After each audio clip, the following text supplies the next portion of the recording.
ain't your boss at your job, but in your dreams you can blow his head off. Coming soon to theaters.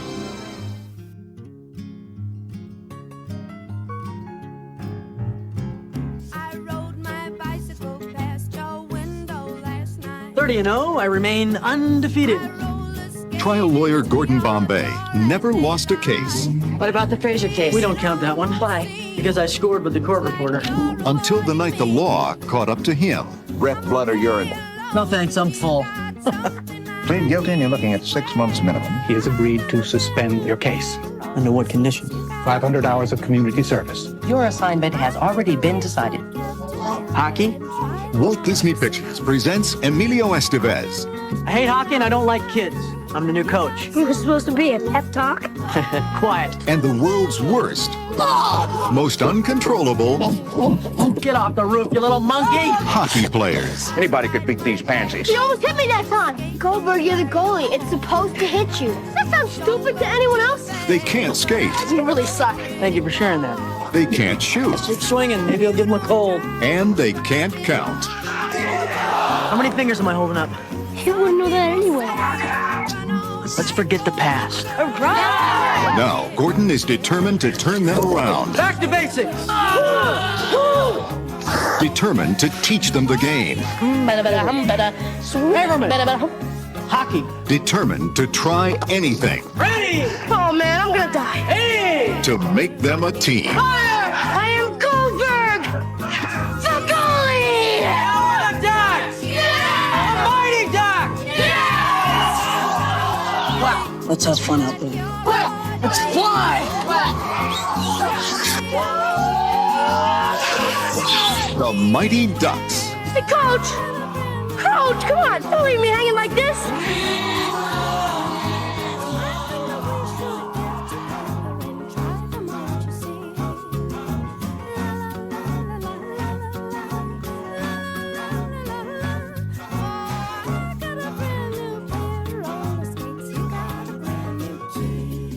Today is a gift.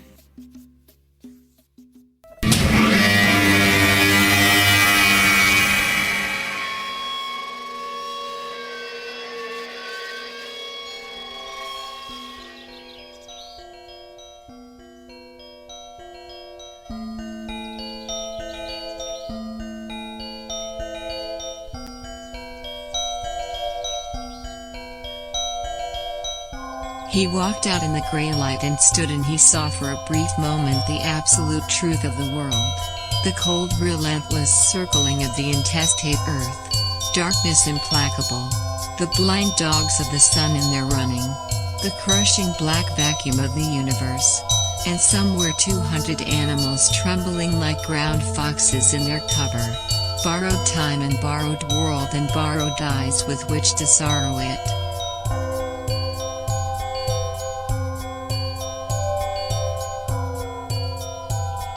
And lo, for the earth was empty of form, and void, and darkness was all over the face of the deep, and we said, look at that fucker dance.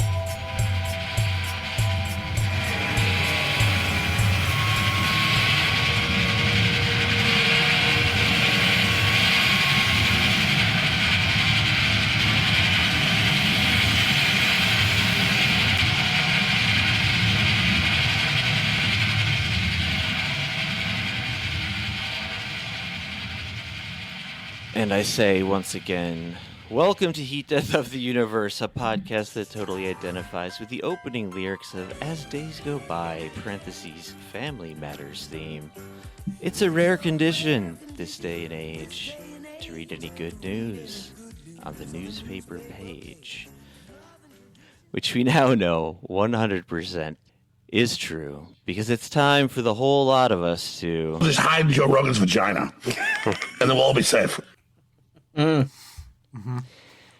It is 11:19 in the Anti-Meridium Korea Standard Time, Saturday, March 14th, 2569, Year of the Buddha. This voice speaking now is the voice of me, Joshua. How am I not Gordon Bombaying myself Nomi Mutashio. And as always, coming to us live from the intersection of Hulhauser Boulevard and Tom Likas Drive is Tim.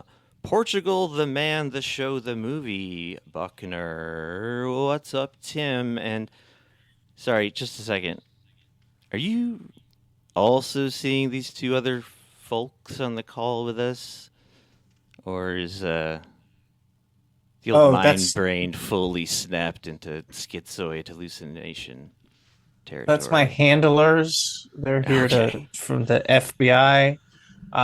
And they're here. They're excited to join us on the only podcast that's willing to ask the question: Greater Israel? Why not Greatest Israel? Josh, feel free to question every day. Yeah, that is true. It's important and it's compelling and it makes you feel alive. Anyways, doing good. And journal 3 pages every day on that single question. I was going to say it's one of those bullet journals, but I think that's supposed to be smaller than 3 pages per entry, unfortunately.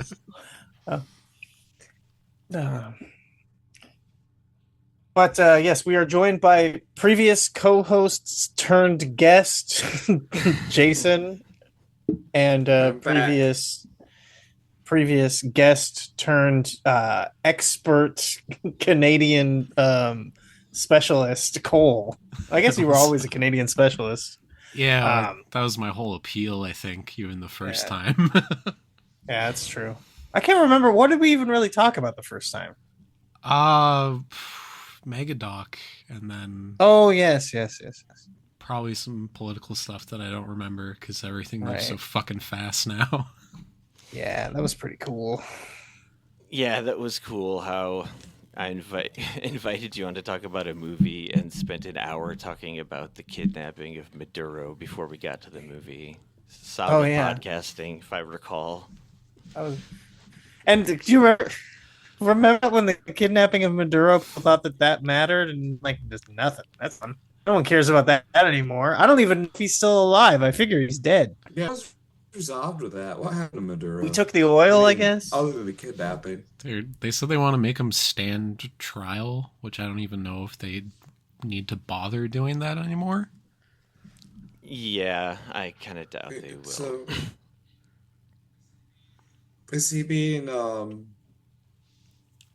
put up in an ICE guest house, or do you yes. go somewhere else when you're forcibly kidnapped from your country? He's doing a early show, or he's doing a matinee and a late show at the Ice House. He's doing a 30-minute sets back to back. He's featuring. I guess this joke probably doesn't work for people who don't know the Ice House, which is a comedy venue in Southern California. I know of the Ice House, and I actually think that they've missed a great opportunity not naming the ICE detention centers the Ice House. Yeah, that's true.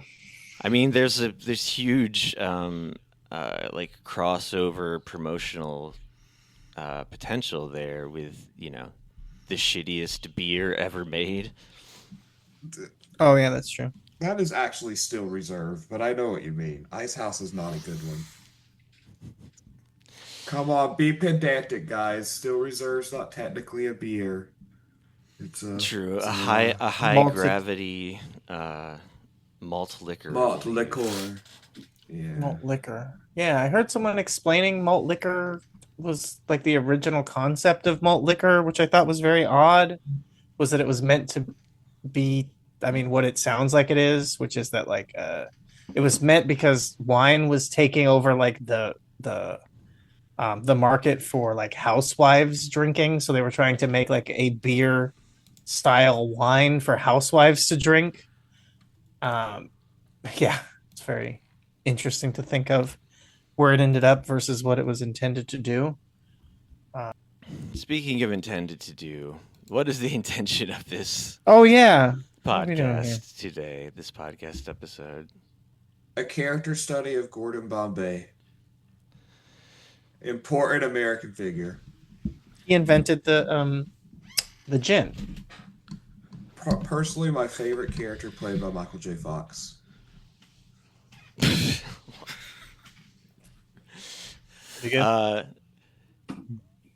Yes. Well, looking back at the historical record of the Discord, it appears that it was basically a desperate need to get away from the news because it's easily driving people insane, including yours truly. So we're going to talk about a Disney children's sports franchise that was kind of revolutionary in a way when you really think about it. See, I think that's pretty much the background on how this. I mean, we talk about movies on the podcast a fair amount, but choosing this particular one, I felt like deserved a little explanation up top somehow. Anyway, I guess it's probably funnier to just go into it and pretend like this is what we normally do, but too late. Yeah, this just makes sense. You could edit that part out. True. Yes, we. I think it's fair to say. Actually, I don't know if it's fair to say. It's not. This this film franchise, particularly the first entry, the Mighty Ducks, also known as D1 : The Mighty Ducks, also known as something else in another country. I think it was called Champions. It was just called Champions, like somewhere in Europe. Oh, I thought it was Quampians. Quamps. This thing right here says, this goddamn no good piece of shit right here says that on the home video release, it printed on there and said Mighty Ducks are the champions. Yes, that is also true. That feels like you're giving us the right on the books of the movie. It's fucking bullshit. Like, why am I gonna watch it if I know that they are? It does seem like a massive spoiler. I think the movie could have been improved by like a Rocky 1 situation where the district's best team actually did win, but the Mighty Ducks just stayed in the entire time, or maybe played to a draw. Could have gone that way. There were some script changes throughout the production of this, including one of the favorite ones that stood out to me being that the screenwriter wanted the Gordon Bombay character to be much more dark and tortured and alcoholic, apparently. I'm guessing the Disney top brass maybe made him tone some of that down for this feel-good family picture. Yeah. The company that likes to film TVs and movie shows where Dan Snyder molests children was like, we can't show someone drinking alcohol. TV show where Dan Snyder abuses children? I guess he did it behind the scenes. Yeah. I want to see that show. That was Nickelodeon. I guess that's true. All that, I believe, was his legacy. Yeah. Anyway, all that Drake and Josh, iCarly. Yeah. I think part of the Snyderverse, we call it. Part of the fun of this episode is going to see how often we just naturally veer into the horror style news, no matter what we try to do. But I'm trying here, folks. Trying my best. So I loved this movie as a kid. Saw it in the theater. Old man over here. 1992. They used to have movie theaters back then. Yeah, we had movie theaters. We had ice hockey. It's just all things of the past now. But it did literally inspire me to start playing ice hockey myself, which apparently I was not alone in that. This was a kind of a cultural phenomenon in the United States. A place where hockey is it's not the most famous sport, we'll put it that way. Not the most beloved sport in the U.S.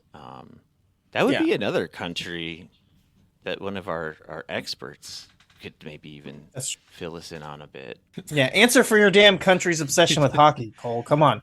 It's just fucking cold up here, man. You need something to do. Right. You guys have like 85 ice sports. We got hockey, we got curling, we got figure skating. Yeah. That's why Canadians have such great quads. Just beautiful beautiful ice skating quads on all of those people. Makes me love them. I also just realized, and now it's probably too late.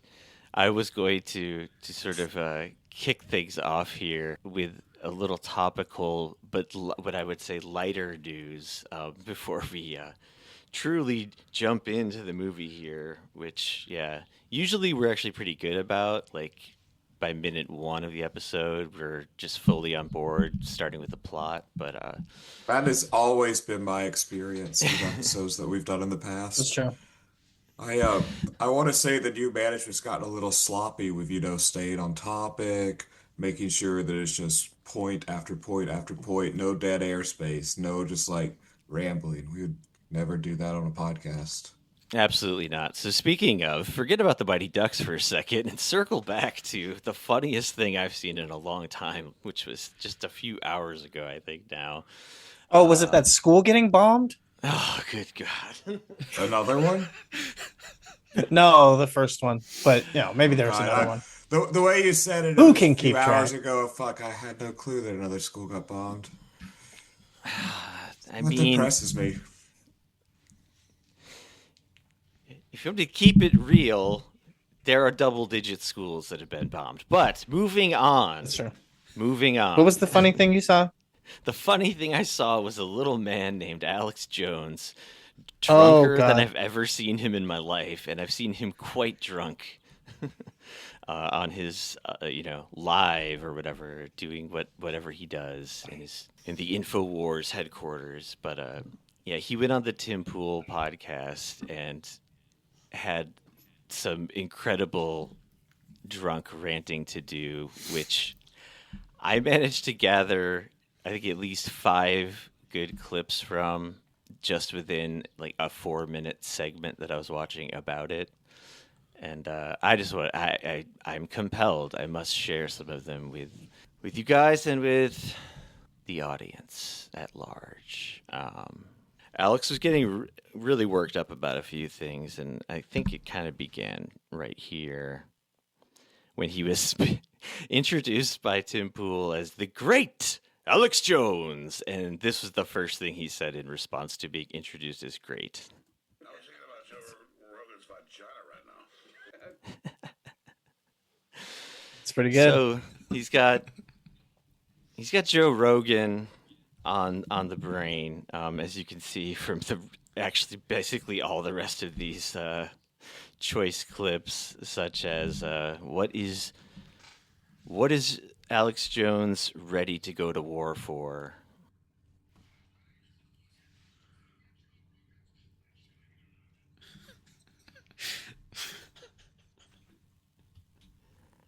And on the topic of geopolitical nightmares, Alex Jones had this to say in contradiction to whatever insane, already contradictory bullshit Tim Pool was stuttering desperately to get in, while Alex Jones was just running that studio like a drunken maniac slash preternaturally talented broadcast man.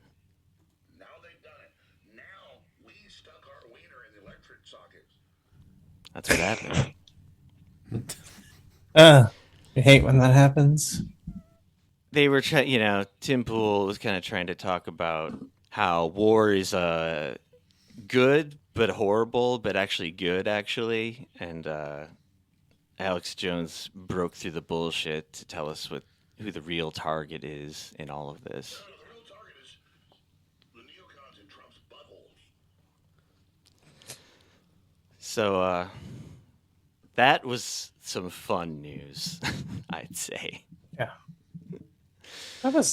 He was like fucking hammered drunk. It was crazy how wasted he was, and that like they acted like they were surprised, but it's like he didn't just like show up and then they just started recording instantly, right? Like they had to have known how drunk he was before they started recording. Yeah. But he's Alex Jones. He's the great Alex Jones. And right. Tim Pool has 0 spine. He's Sure. jellyfish-like, which is actually quite an insult to the intelligence of jellyfish, but you know what I'm saying, spine-wise at least. And the other thing, I don't even know when this started. This is probably already ancient news, but what did y'all think about the collective internet psychosis surrounding Jim Carrey possibly being a clone? Anybody catch any of that? Double going the award events for him. No, his double went and like accepted his BAFTA or whatever. Was it the BAFTA awards? I can't remember which award show it was. Because the stunt double had blue eyes, and Jim Carrey obviously has brown eyes. Yeah, he I guess he made what is like these days supposedly a rare public appearance. I guess he hasn't been seen for a while. I don't even know how true that is. But yeah, he was. No, he's kind of like stepped out of public life for the most part in the past Right, few yeah. years. Okay. Yeah, he was receiving like a kind of lifetime achievement honorary award in Paris, which is why in the clip where people thought he was clearly not the same person, so obviously, right, guys? An aging guy, looks like he may have gotten a little, I don't know, like tightening up on his face, or I heard it was because of like eye color. yeah, that was some part of it as well. I don't know. Well, okay, we do have Canadian expert Cole on the line. Cole, is that normal? Is that a normal Canadian thing where, like, as you guys age, your eye color changes? Because Jim Carrey is famously also Canadian. Yeah, well, it's kind of like a second skin that you have to shed when you hit about 65. Okay, yeah, And that so makes that sense. came off for him, obviously, and then additionally, he appeared to get some Botox injections. Right, and that's covered by the. Yes, covered in Carney's Canada by the. Yeah, I was gonna say Carney Care. You get free Botox injections, right? That's part of Yeah, the yeah. That's whole package. nice. That started once we made trade deals with China, thankfully. So. Yeah. Oh, that makes sense because they make all the peptides over there in China. Exactly. Yeah, so Yeah, I just the number of like I guess short videos or whatever that I saw that I scrolled by in trying to avoid all the bad news or whatever was kind of driving me a little insane because I guess like an obvious thing you might take away from certain shit like this is that in the age of chatbots slash AI running more and more and warping people's minds more and more, just like it feels like these kind of stupid divergences online are going to happen all the time. Sure.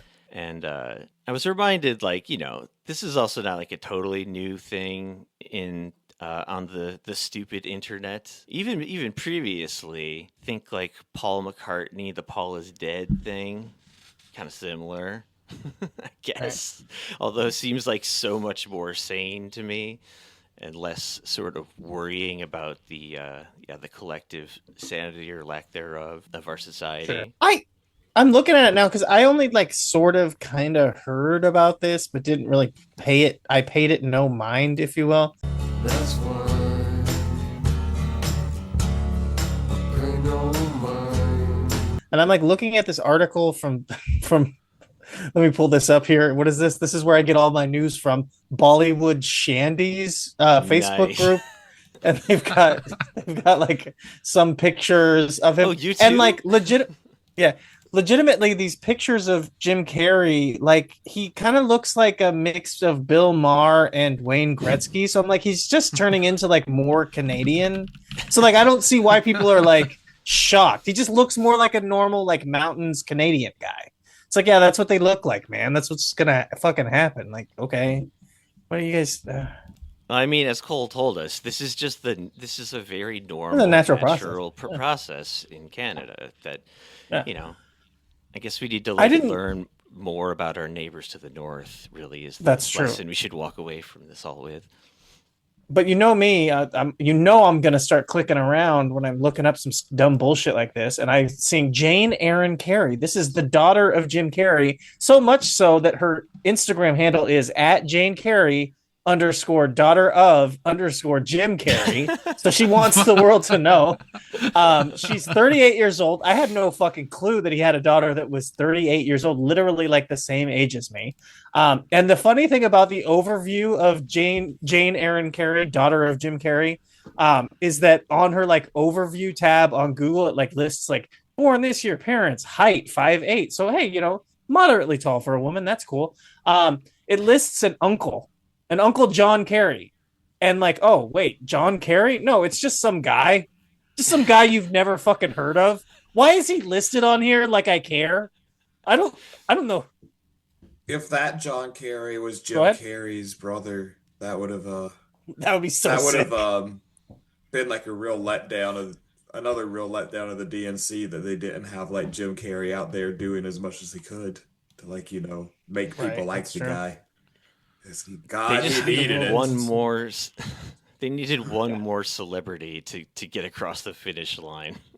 I think they just never choose the right celebrities.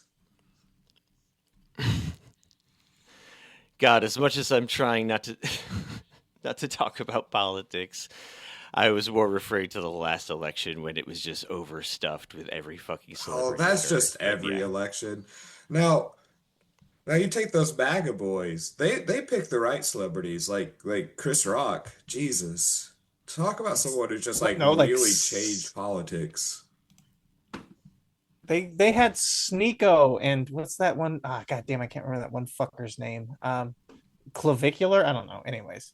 Are those real people? But yes. Okay. And they endorsed President Trump, and I think I think they had him on like the Nelk Boy, like Trump went on the Nelk Boys. He drank a Happy Dad. I don't know, and that's how he won. So but all of that. Actually, Trump doesn't drink alcohol, but it is true. It is really true. Jane Erin Carey, though, her mother, Jim Carrey's ex-wife and mother of at least one of his children, maybe more. Her name is Melissa Womer, which, looking at it, it looks like that thing where it's like they're just trying to make up a fake name and they were putting woman, but they just made the N and R instead. Like Jim Carrey was like, oh, yeah, I've got a wife. Her name is Melissa Womer. I'm looking at something right now that just completely tied into what you're saying and is going to amp up the third eye being just pried wide open here, because other famous celebrities, whatever bullshit clone type theories included, I believe, again, Canadian Avril Lavigne. There was the Avril Lavigne replacement theory. Yes. That we can be sure of. What caught my ear was when you said the name Alyssa, because what I'm reading right here at the same time was Avril Lavigne died early in her career and was replaced by a double named, quote, Melissa. Oh, yeah. Womer. Melissa Womer, right? Of course. Chills down my spine. And then there was also an Eminem clone theory, which I do not remember happening at all, but apparently it did. It sounded like the even dumber one of all of these, because it's just described here as online conspiracy circles speculated that he had been replaced or cloned, with zero reasoning behind it. Oh, no, sorry. The singular reasoning being Eminem appeared, quote, different in 2006. That's enough evidence for me. Different style. I can definitely see that. What the fuck? They will really just say like anyone. The other thing that got me thinking, though, because I was like telling my girlfriend about this. Like, did you hear about this bullshit going around? And like, but as I was explaining, like, just whatever the summary of this stupid thing, I realized like, if any celebrity were going to like do this kind of like metafied personality changing kind of stunt thing, it would be the guy who idolizes Andy Kaufman more than anyone else in the world. So that's the only thing that could possibly give any credence to this being like a big prank, but only if it were carried out by Jim Carrey himself. But also, I think he's quite a different man these days than back in the pretending to be Andy Kaufman times. That's what the whole conspiracy theory is, though. He's a different guy. It's not Jim Carrey anymore. They trained him with someone else. Well, no, I'm saying. Well, I was imagining. I know what you're saying. God damn it. Okay, but more. Like I said, classic. I'm gonna click around. You brought up Avril Lavigne. Avril Lavigne's ex-husband, the singer from Sum 41.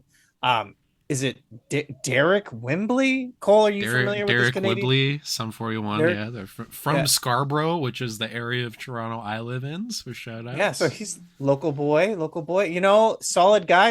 I liked Sum 41. I always thought he seemed pretty decent. Whatever. But checking it out, it lists his height as 5'7". He's literally an inch shorter than Jane Aaron Carey, daughter of Jim Carrey. He is just a little guy. Yeah, no, he's very tiny. I think there's like pictures of him with Avril Lavigne, and she is bigger than him. His new wife, possibly still current wife, model Ariana Cooper, is 5'11". She's like a half foot taller than him, basically. And there's some interesting pictures of them together, which, like, again, he seems like a pretty cool dude. He's like the right kind of short king that can have a gargantuan model wife, and it makes sense. He's got that swag. He's got whatever swag he has, they don't make anymore. That's they true. Don't pump out guys like this anymore. No, it's been absolutely outlawed by Trump's America. Yeah, we're just can't happen anymore. That's why it could only be made in Canada. That's true. The other thing about this, the whole Jim Carrey bullshit, whatever, was then that like makeup artist came out to try to prove that they were the one impersonating him, and they posted this picture, like the most absurd. It almost has to be an AI generated picture of like a very creepy looking Jim Carrey, like fake flesh mask, like sitting on a desk, and then next to it some dentures. Oh, like Mission Impossible. Yes. but like in the background of this shot is like the most clear shot of the Eiffel Tower. So it's like tried to prove that, like, see, I was in Paris with my Jim Carrey mask. And I mean, like, I guess shout out to that makeup artist for like some good trolling and whatever self-promotion, getting them clicks. Literally only heard that maybe Jim Carrey had said his stunt double, and I was like, maybe I believe that, because wasn't there like something where Tom Cruise did that or something, which was like as a prank? And I was like, I could see. There's like the old Saddam Hussein move, right? You just get like 7 guys that look kind of like you to throw people off the scent. But no, this was literally like jumped like immediately to like cloning or. See, I didn't realize that he went that like far, because like the one piece of media I saw, and I was like, Jim Carrey may have sent his stunt double to the award show, and the proof is in the eye color. I was like, yeah, okay, sure. I mean, if I was rich and had people that looked like me and didn't feel like going and doing a thing, maybe I'd do that too. Well, there were other ways to obviously disprove the whole thing too, including like all the people who organized this awards event, and the fact that in the clip everyone was citing where like they're like, Jim Carrey's acting so unlike himself, like he was being like soft spoken or whatever. He was talking about like this very emotional moment he was having, because he also comedians don't get emotional. He practiced doing his entire speech in French for months beforehand, and like that's what he was talking about, and talking about how like his family was all there to like witness him get this award that was meaningful to him and whatever. But he was quoted as stepping up to the microphone, shifting his eyes back and forth, and quietly and meekly saying, "Thank you very much," before walking off. Yeah, he just put on that record of the Mighty Mouse theme and just kind of stood there. Yeah, this is not like Jim Carrey at all. He started wrestling the journalists. Yeah,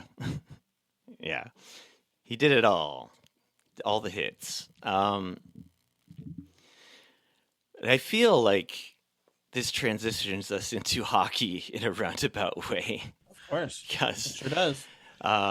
Canada speaking French. Plenty of CanCon in there. Jim Carrey was a famous failed hockey player before he joined Mad TV. He was never on Mad TV. He was on In Living Color, but yes. Oh, he was mad on TV.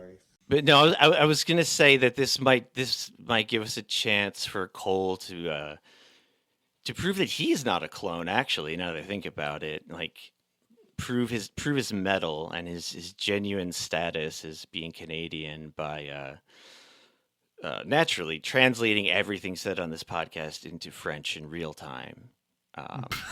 So I think it's the only way to fully like quell these out of control rumors that you're actually from other nations that are even far more famed for winning ice hockey championships, like Trinidad and Tobago or Iceland, even. So I'm not no pressure, but when you ever feel like just dropping in some French, just to make your case. Oui. There you go, brother. Case closed. QED. Yeah, you've proven it. I believe you're the real Cole. Pure Canadian. And speaking of pure Canadian, the national state religion of Canada, ice hockey, Mighty Ducks. Let's go. Yeah. At least for now. Right off, right, the Mighty Ducks is set in a city that America famously stole from Canada, called Minneapolis, where we mostly let them still live as real Canadians. The current regime has tried to change that some by sending in the secret police, but they're steadfast in trying to keep up their very Canadian American existence. I would say Minnesota it's got to be like the number one most Canadian style state. Yeah, probably. Does that ring true? Like I want to say my home state of Wisconsin because we're all up on there, touching Canada as well. But no, I think Minnesota seems to really win there because there is I guess a more intense ice hockey culture in also what to tie it back into Hell on Earth, which we're trying to avoid, the great resistance state of Minnesota. Now, Cole, how do real, honest to goodness, blue-blooded Canadians feel about diasporic Canadians? Well, I think it's like anyone else, right? Where the Canadians leave, like a Wayne Gretzky, right? Leaves, goes to Mar-a-Lago, and it's like, President Trump, my country yearns for freedom. And then he gets the Nobel Peace Prize. And we would like to stone all of those people. We would like to tie those people to a net in a rink and then fire pucks at them until they bleed out. Canadian style Sharia law in action. Yeah. Now, how do you feel about this is according to Wikipedia, the 35 Canadian citizens that live in Iceland? It lists do they list their names? The Wikipedia article. Yeah, it might as well. Jesus Christ. I was like searching because the concept of diasporic Canadian is very funny to me. So I searched, there's a Wikipedia article about it, and it literally lists Iceland, 35. There's 35 Canadians living in Iceland. And yeah, it's enough to basically build out that hockey team that keeps winning all the Olympic medals for them. Oh, that's what's going on. The entire hockey team in D2 was built purely of Canadians, but they didn't let them speak. so you wouldn't find out. Yeah. The last professional sporting event I went to was a hockey game. That was a long time ago. Where? Who? Oh, I went and saw the Where? Nashville Who? Predators. When? Why? The Ooh, Nashville Predators. And when was that? Oh. 2022 or something? I was visiting my dad, and he was like, "I got free tickets to go see the Predators," and I was like, "Cool. I've never been to a hockey game. It was fun." In the abstinification world that we live in, I think that's just a little bit of a poor choice of team name. Well, actually, it's kind of cool because their saber-tooth tiger is actually designed in a way to resemble Epstein. Sharp teeth, dripping blood. If you overlay the two faces, you would be surprised by how much they look like each other. There was an old running bit on a podcast from a million years ago that I always loved, where because they lived in Nashville, and they implied that there was like a junior league version of the team that was called the Nashville Child Predators. And it always got me. That's really good. It's good. Yeah. Yeah. really. No notes. Yeah. So, speaking of child predators, when did you all first see Mighty Ducks? 1992's Mighty Ducks. I'm old, and I probably saw it on like a Saturday matinee showing in Keensport, Tennessee, at like some shitty theater. It had to be on the day that they give out, like, the theater would have, like, you know, the bring your own bag popcorn day, and my dad, being an asshole, would bring like a trash bag. Yeah. A guy like me, right? They say bring your own bag day. I would bring my bitch wife and be like, there she is. Fill her up, yeah. Popcorn folk. Yeah, so true. Yeah, am I right? Yeah. Fellas. Yeah. I probably didn't see the movie until it was on VHS, because I really didn't go to the theater to watch movies, especially not like a movie that would be for like a kid, you know? And I had like one cousin that got like all the movies on VHS when we were young, and that's like basically where I saw any movies. That's like part of the famously Tim is not a movie guy thing comes from that. Like, I just had a childhood of never watching movies, so I probably didn't see it until it was on VHS. I feel like I watched more movies as a kid because I had the whole divorced parents situation going on. So, you know, like the every other weekend I'd visit dad. He'd be like, "What the fuck do I do with these kids I barely know? I guess I should take them to a movie." So what are the perks, really, of being a child of divorce? Yeah, right. You got the dad. You got the classic dad who kind of doesn't really know what's going on. You know, obviously, mom is some kind of psycho slut. That's why they got divorced. So that's always a plus for you as well. Because as they say, like 99% of divorces is the woman's fault. Everyone knows that. Oh yeah, that's obvious.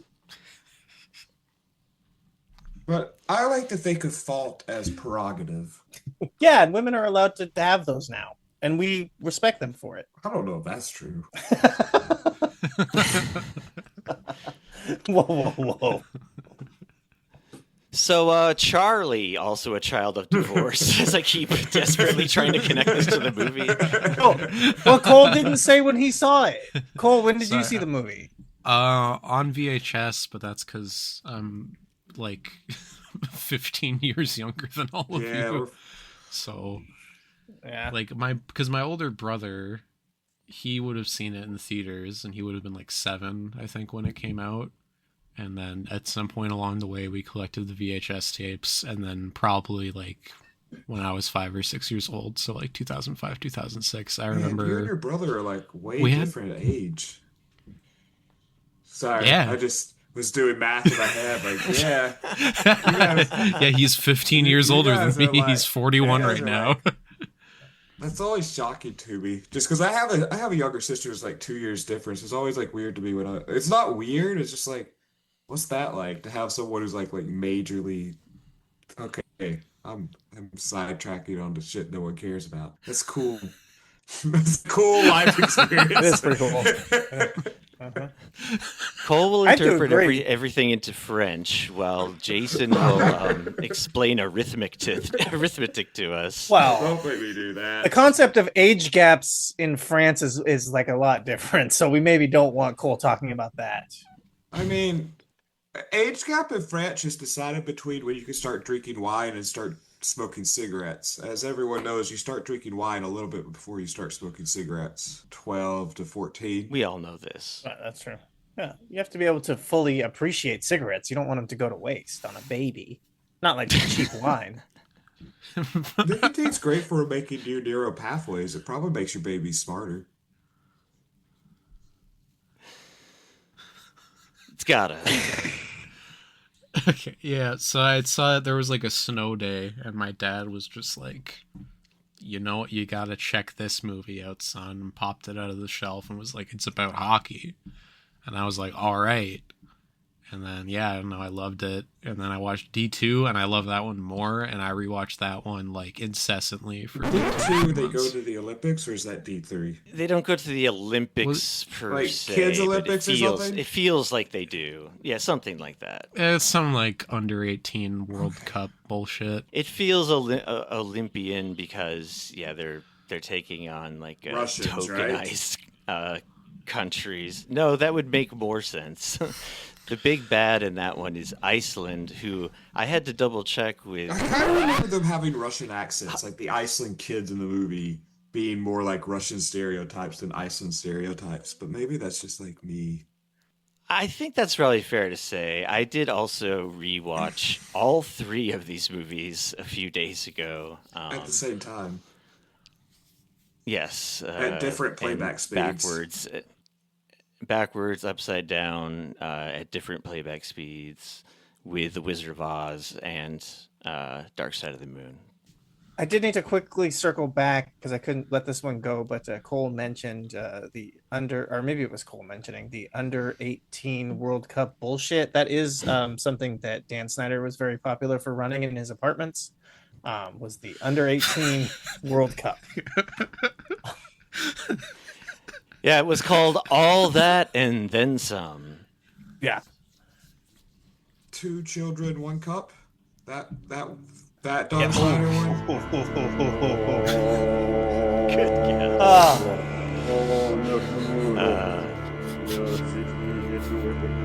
I just remember the drops exist, but I can't notice the drops at this moment. No, I was gonna let. There's already 4 of us talking. I didn't need to add in drops. I figured, but you know. Although I did search on the Voicey.network, once useful but now completely useless bullshit website.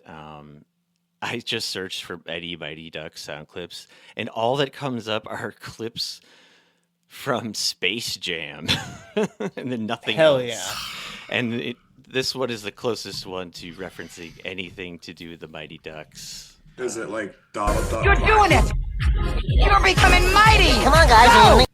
You're becoming mighty. They really missed out on not letting like Daffy Duck do the quack in Space Jam. The quack chant. Yeah. I never got around to watching the new Space Jam movie. I should do that.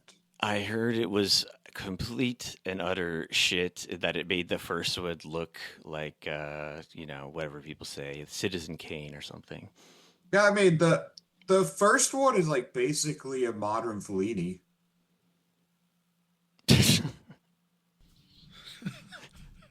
8.5 Space Jams, yes. This is their take on interstellar basketball. It's grounded. So, again, part of the motivation for all of this is nostalgia, as we're all referencing things like VHSs here, right? And fun fact, nostalgia is a Latin term meaning to literally want to crawl back into your mother's womb, I've heard. I want it back before it all got fucked up. I want to be a baby again. So it makes sense during these trying times that we'd be maybe choosing a nostalgic film franchise to quote unquote talk about. Oh, which that's another. We're not gonna like. That's another situation that cover the slash fiction? So that's another. Sorry, Tim. Good lord. I'm awful. Good lord, guys. Amazing. Amazing. That was, I mean, I'm sorry. there's no way to better. No, that was both of us. You don't need to apologize. Jesus. Oh, no. It's nobody's Go ahead. fault, but it's everybody's fault somehow. No, nobody's fault but mine. Anyways, Jason, you go.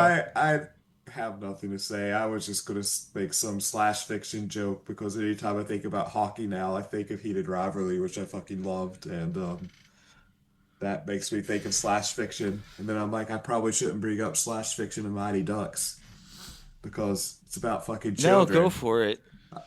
I mean, all of the. I mean, just everyone loved those Charlie Fulton slash fictions, right? I'm proud to say I don't know what you're talking about. Well, slash fictions where you take a piece of media and you write about two male characters who might have a bit of sexual tension between them, and the way that the enforcer on the team joins the team with his like awesome slap shot or whatever, and just the way that Charlie is around him, they had chemistry. That's all I'm saying. The real point of confusion for me on this is that you could easily be making a joke, or you could easily have this open on your computer right now, looking. Honestly, I'm just bullshitting, but I guarantee that I could Rule 34 this into existence. Yeah, I'm sure. Rule 34, maybe one of the worst things ever. I only kind of recently even learned what that was. Was it because you found out that it was manufactured by the Epsteins while they were being moderators on /PA on 4chan? Yes, if by that you mean it's an ongoing bit on another podcast where they Rule 34 search like all kinds of shit all the time. Oh, okay. Yes. I mean, it's just old, terrible 4chan bullshit. Yeah. Everything's from 4chan, whether we like it or not. Even our president. Yeah.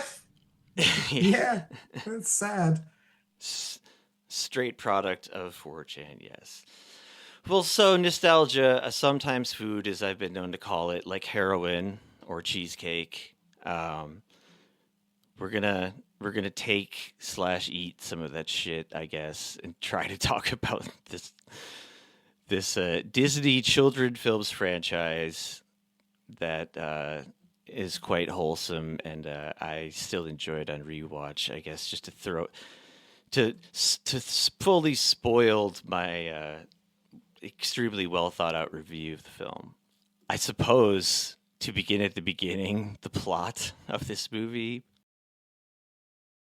Dude, it has such a cool, like, the basic initial action of the film is so funny. It's such a funny concept. I love, like, looking at the Wikipedia article for it. It's really cool because it says Bombay reacts by drinking and driving. Like, he's like, got like, the wording of that is so fucking funny to be like, you know, there was a cause, and then the effect was his response was, "I'm gonna drink and drive about this." Like, it's so there's fucking no good. shame in that. Like, sometimes you're upset and you need a nice drink and a good And the only drive. thing you can do, yeah. Need a nice drink. The fucking you know, like the guy who's antagonizing you, he's like, "Oh, what are you gonna do? You gonna drink and drive about it?" I mean, God damn, it's so good. Because the thing is, in the film, that is how it is edited. The edit is so abrupt. Yeah. It's smash cuts to him just like swerving over line, and it's over something so like. Wait, he gets. All right, God. hang on a second. This movie could have only been made like in a pre-internet time. Because imagine like a hockey coach who's like a community service hockey coach from like, you know, DUI, and a bunch of moms being like, "Yeah, let's let our kids play on the team with the DUI coach. That's a great idea." with the drunk, embittered lawyer who hates hockey to a pathological degree. And only children. And children. He says it out loud. Yeah, no, I had notes, and one of them was just him saying, "I hate kids. They're barely human." As a teacher, I say that probably more than I should. It's true. It's absolutely true. And it is funny because it is like, okay, we're getting you mixed up in the carceral state, you know? Okay, we're going to need you to do some kind of community service. Now, what would be best community service befitting a man who is a barred attorney? What could we have him do? What kind of things? God, if only this court had people who served as lawyers for free to people who need representation. No. We're going to need you to coach a children's hockey team. That's what we got. The early 90s had a glut of public defenders. It was a golden time in the world. That's true. Yeah, that's true. No problems back then. There were too many, frankly. They had to cull the herd, really. A lot of the best children's coaches at the time were public attorneys with nothing to do. Right. Yeah, a lot of people say that the prison industrial complex was just about incarcerating Black people, basically turning them into slaves. It was about for-profit prisons making a profit, but what it really was, it was make work for the way too many public defenders. Yeah. That was why we really amped up the arrests. Yeah. We got all these public defenders and they ain't doing jack. What are we gonna do? But we made too much work. It's often the problem. And nobody wants to work anymore. Okay, we've derailed Josh enough. Give us more of the movie, man. We've gotten to the opening scene.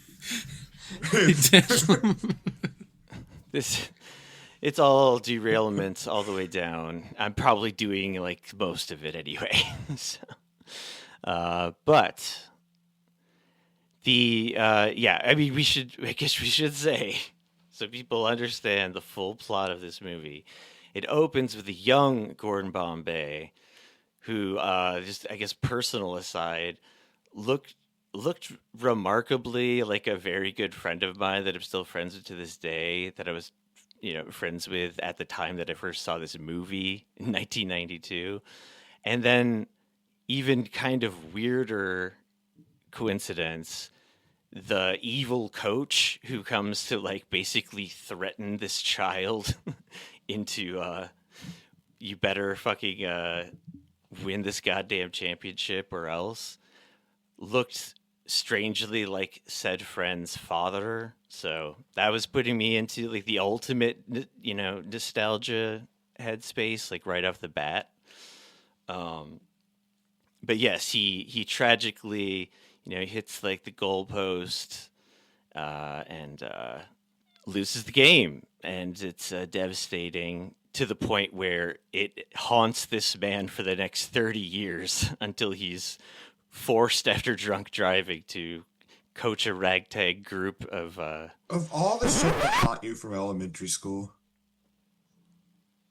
I think it would kind of fuck you up considering how that coach was, but it's a bit Hollywoodized and amped up, I would say. Was it elementary school or middle school? It's I think he was 9. Okay. He was really tiny. Because it's also the crucial part of it is that his dad had recently died, so the coach is you're gonna let the whole team down and your dad down if you don't make this shot. And then just sends him out there. I didn't realize on the timeline that his dad had died before that scene. That makes it so much worse. That's a lot of pressure. That was the whole thing of it. He was your dad can't be here right now, but he wants you to make that shot. I never connected that together. Yeah. I mean, I guess speaking of that coach, he's apparently based on a real life coach as well. I don't know if any of you discovered any of this in your deep research. No. Let me find it here, though. I mean, basically, so the screenwriter, Stephen Brill, and he's credited as basically creating, all the characters and the franchise itself. He basically just wanted to write a movie about like insane hockey coach culture and like pressure put upon little kids in Minneapolis, I guess specifically, maybe Minnesota writ large or whatever. But so there was a little motivation there from reality. It wasn't just this screenwriter pervert or whatever, like coming up with. I throw in pervert because one of the things I noted was that there was like a bit more blue humor than I recalled, or like a certain degree of it. I mean, literally blue. There is a blue balls joke at some point in one of these movies. I can't even remember which one now, but it's in the first one. Oh, okay. I watched it earlier today. Nice. They're in class.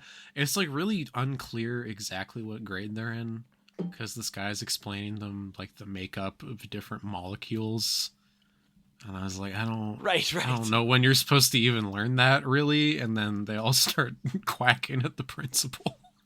That scene is incredible. That's so good. That's right.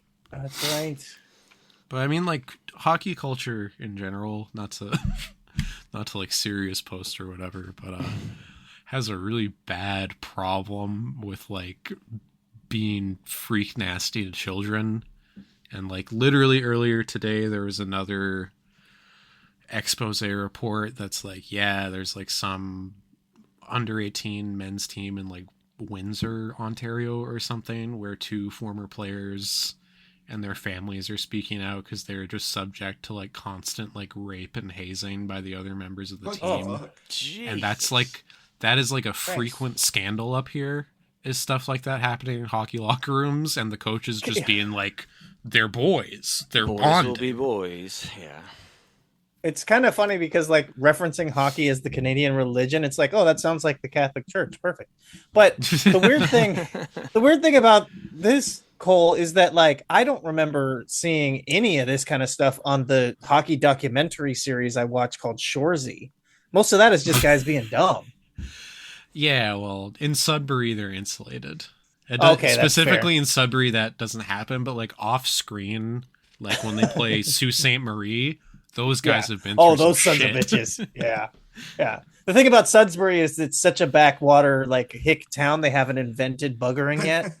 Yeah, they haven't figured that They one haven't out. figured it yet. out. Yeah. They only know how to have consensual sex, unfortunately. So I was also going to say on the topic of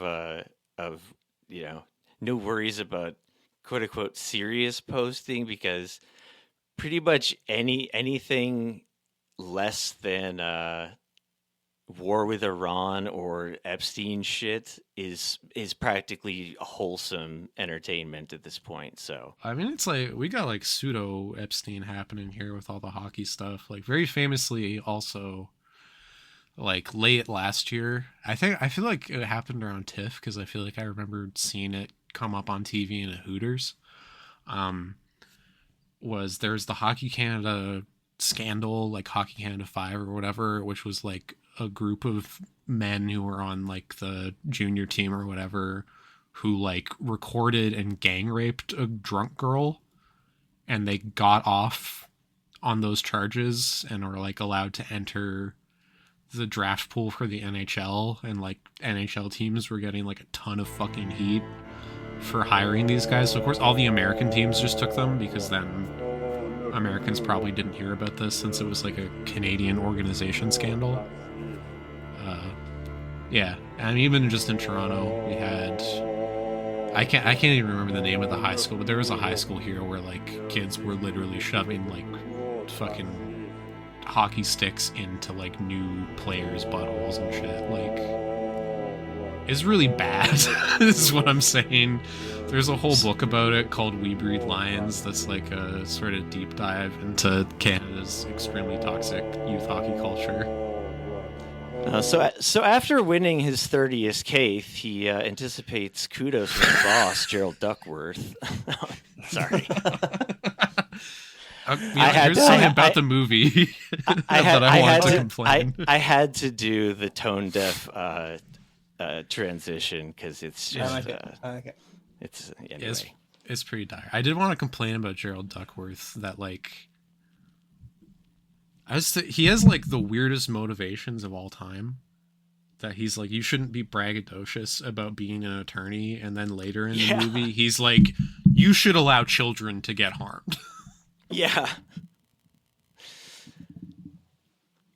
Yeah, basically, like when scene 2, we crossfade to grown Gordon Bombay, Emilio Estevez, being a cocky lawyer who really sticks it to this judge. Famously only drinks gin.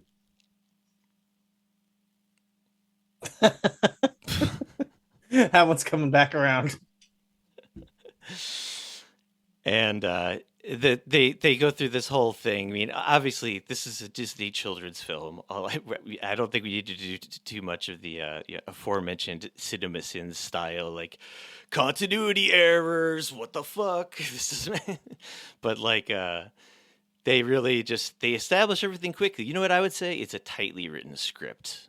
It's not that it's unrealistic. It's just it's a tightly written script.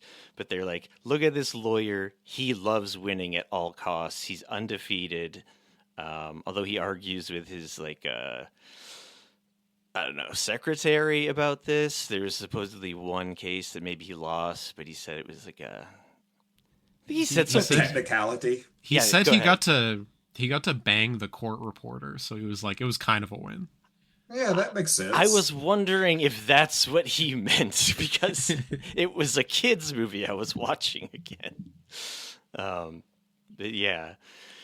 So we know he loves to win. He loves being a cocky lawyer, and he hates hockey, which he literally says like within that same scene because he's told that he has like free tickets to whatever team's game that night, and he said, "Ugh, hockey," or something to that effect. So we pretty well established the personality of Bombay here in about 1 minute. Again, tight screenwriting. And when I heard him first refer to his boss as Ducksworth, I forgot like where that all would end up leading, and I was like, really? Are they just doing this like it's so loosely connected thing? I love that kind of thing where it's like the nominative. It's not nominative determinism, but like the thing where just like the business is named, like it's just the name is just the person. You know, I love that. Like Tim Apple, obviously. Right. Yeah, that shit gets me so good. Apparently, the screenwriter said he chose the duck specifically just because he thought it was a hilarious, kind of wimpy animal or whatever. I believe was the motivation there. He just thought it was funny. But of course, that's not what Coach Gordon Bombay thinks. There's a proud animal. Oh, right. Fearsome. He makes a compelling case, honestly, about collectivism versus rugged individualism in that scene. That's true. He truly does. That's what I'm ultimately getting at. Is this is a comradely movie? I think as that's also, probably why they don't. Oh, go ahead. Sorry. As evidenced by the scene where we first meet the kids and they do that prank with the purse that they find in the dumpster. And it's a lot of steps along the way to get to their prank. It's a really odd What's the prank? also. The prank is they filled a purse that they drug out of the dumpster and they got a dog and they gave the dog chili. So then the dog takes like a big nasty shit into the purse. Oh. And then they lay it down on the road with like a $1 bill like hanging off of the corner. And you would think someone would just pick up the $1 bill and then kind of move on. Mm-mm. But instead, a guy in like a sports car drives up and is like, "Whoa, free purse!" and takes the whole thing into his car. And then they're like looking at him, and then he's like, "Oh, it's full of poo." He says, "Oh, this chili has spoiled.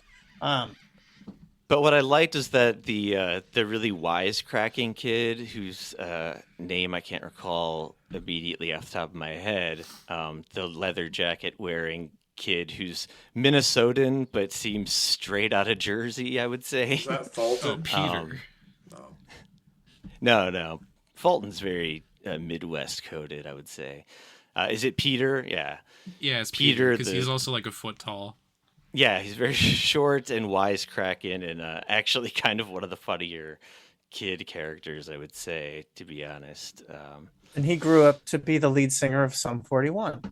But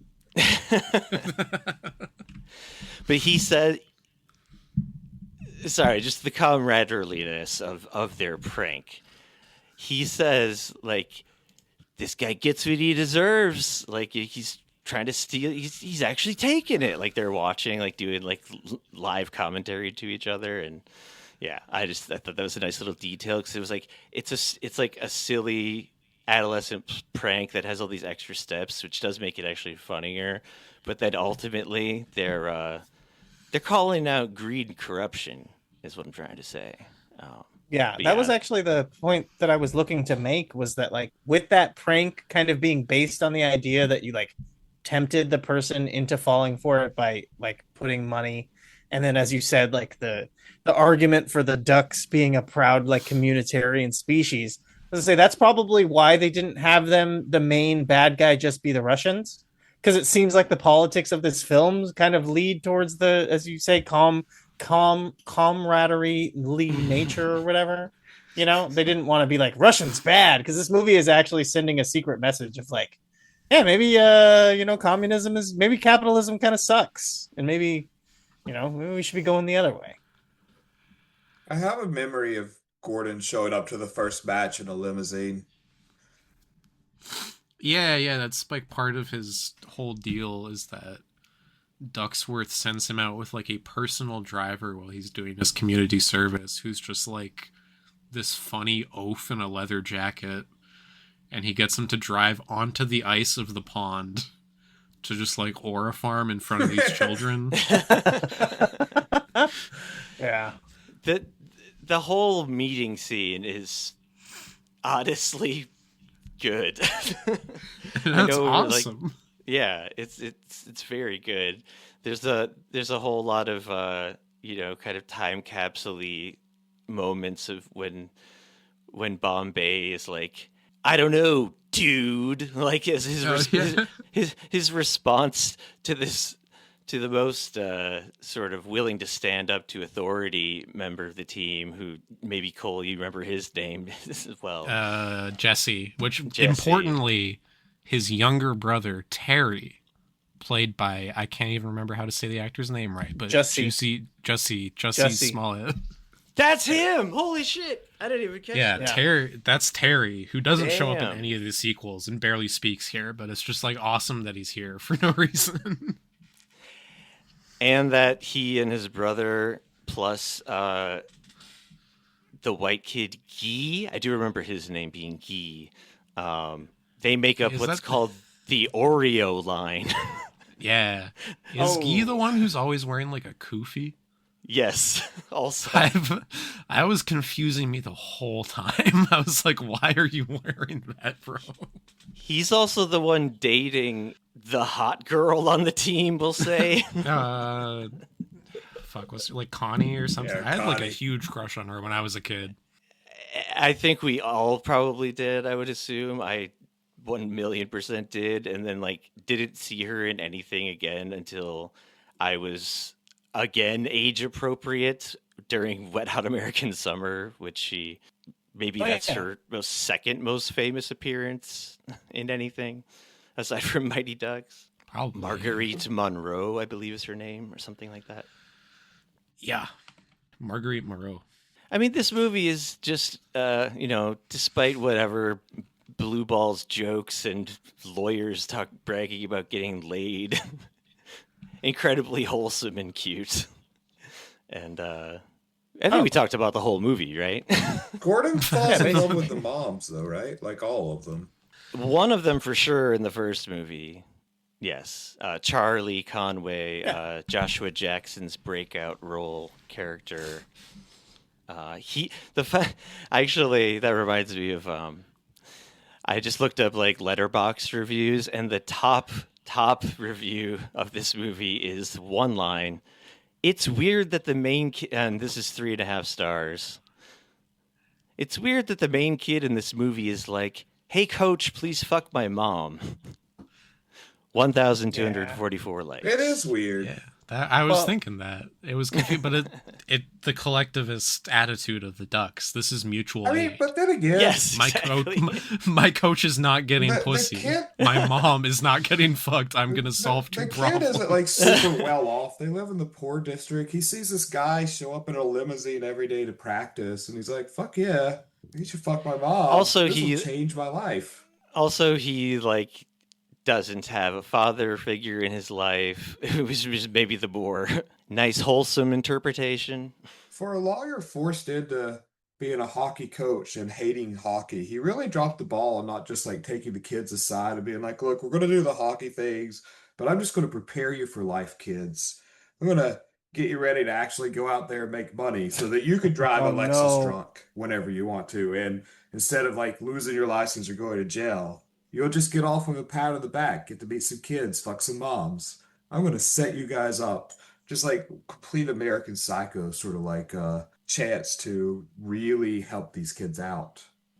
I think so. I said that the screenwriter wanted the Bombay character to be significantly darker, and so did Emilio Estevez apparently as well. He's like wanted to really push this thing, but like, yeah. So maybe, alternate timeline, we could have had that movie. I did want to mention that, like you were talking about earlier, Josh, the concept of nostalgia and the term meaning like the desire to crawl back into your mother's vagina. Like that's basically what you're seeing acted out by Gordon Bombay as he tries to enter all of the mothers of the hockey team children. He just has that natural nostalgia to re-enter the mother's vagina. Like it's natural.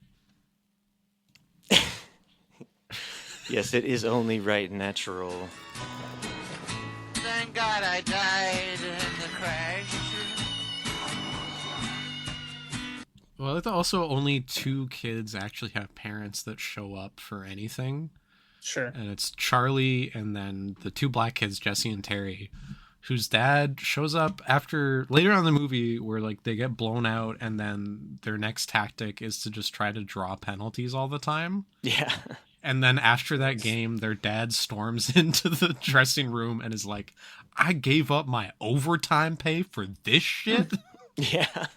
It's like, why'd you give up your overtime pay, man? Yeah, man. But see, this is what we call, go woke, go broke style Hollywood fucking because in the 90s, the concept of a black father showing up, that was woke, basically. That's what they were doing. Oh, so true.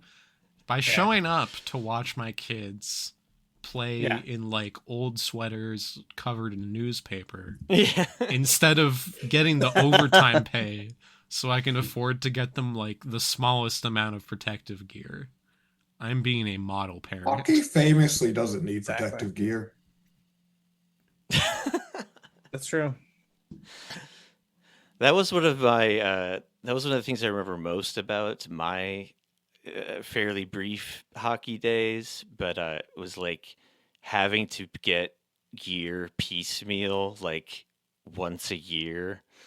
I think I worked my way up to like helmet, gloves, skates. I did get the skates.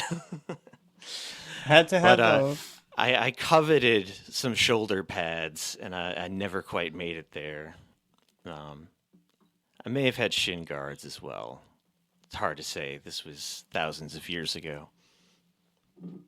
I have a thought here, and Cole, I'm going to need your help because obviously mining the depths of hockey for bits, but my old stand-up brain has just firing off. Have you heard a bit or a concept that's kind of based off of this, which is like hockey, like this is how you can tell how dangerous hockey is, like the sport of hockey, is that when the hockey players are about to get into a fight, they take off their protective gear to get into a fist fight.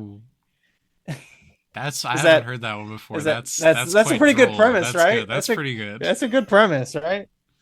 Yeah. I hate to be Mr. Facts and Logic over here. Okay. It does make some tactical sense, is all I'll say. There you go. Sure. I just always that's fair. they like, But I'm started to strip off the gear to like raise their power levels, sort of like Piccolo stripping off his weighted clothes to get a bit stronger for a fight. Sure. Right, but the concept would be is that like hockey is so dangerous that you're willing to give up that tactical advantage because you need the protection to stay alive. Whereas like just a normal fist fight, you could you'll be fine. You'll make it out okay without protective gear in a fist fight, right? Which like a fist fight is probably the most dangerous thing the average person will ever do. Yeah. Yeah. It's got legs, folks. If you do stand up still, if you're dumb enough to still do stand-up comedy in the year 2026, I want to see this bit happening on Kill Tony ASAP. Can we get this at the mothership, please? Yeah, please. Don't get me wrong. I enjoyed the joke. I was just also doing some anti-comedy of my own. Well, that just got me. That just gave me another one. This is a Cat Williams joke. So, Cat, I know you're listening. That's right. If you got depression or anxiety, tell your depression to shut the fuck up, bitch. You could just be like, oh, we got Joe Rogan down here with all his cracker-ass white boys in Texas, and they're going to the mothership. I'm sorry. When we opening up the brothership? You know what I'm saying? Oh, they're scared of the brothership because they know we be telling the real jokes. Oh, okay. That's a Cat Williams out. Yeah. They'll make it better, you know what I mean? Plot-wise, highlights. Yeah, as I guess we've already said, their first... I mean, one comically sort of unrealistic thing, I guess, too, is just how utterly terrible they are in that first meeting on the ice, even cutting to their first game where they lose 17-0. That's real hard to do, They still seem significantly better, I think, possibly already in that, but and then apparently there's a lot of kind of background production stuff I read about the actual training of the actors and how to just skate semi-competently. But then Emilio Estevez, being a method-ass motherfucker, insisted on training with real hockey players or something to so he could skate in the 2-second scene you see of him skating in circles on a pond. Yeah, and he's completely in the dark, and it's just his silhouette, so it could have been anybody. Yeah. And then he lays down on top of a pile of snow with I don't know, one hoodie on to just stare up at the night sky and think about just take it all in, getting his groove back or whatever. Well, I unironically, genuinely was very moved by the scene when he goes into the sporting shop and sees Hans, and Hans is just giving him the speech that's you gotta get your love of the game back, kid. That's classic sports movie shit, and it works every single time. Yeah, me too. I get so amped. I'm completely with you on that scene. It got me too, because then I also just started applying it in a broad way to say my own personal life in general, and certain things I used to love doing and just don't do anymore for whatever reason. And it was damn, this part's hitting harder than when I was 8 years old or whatever. I guess we should talk about Hans, the magical Norwegian, so good.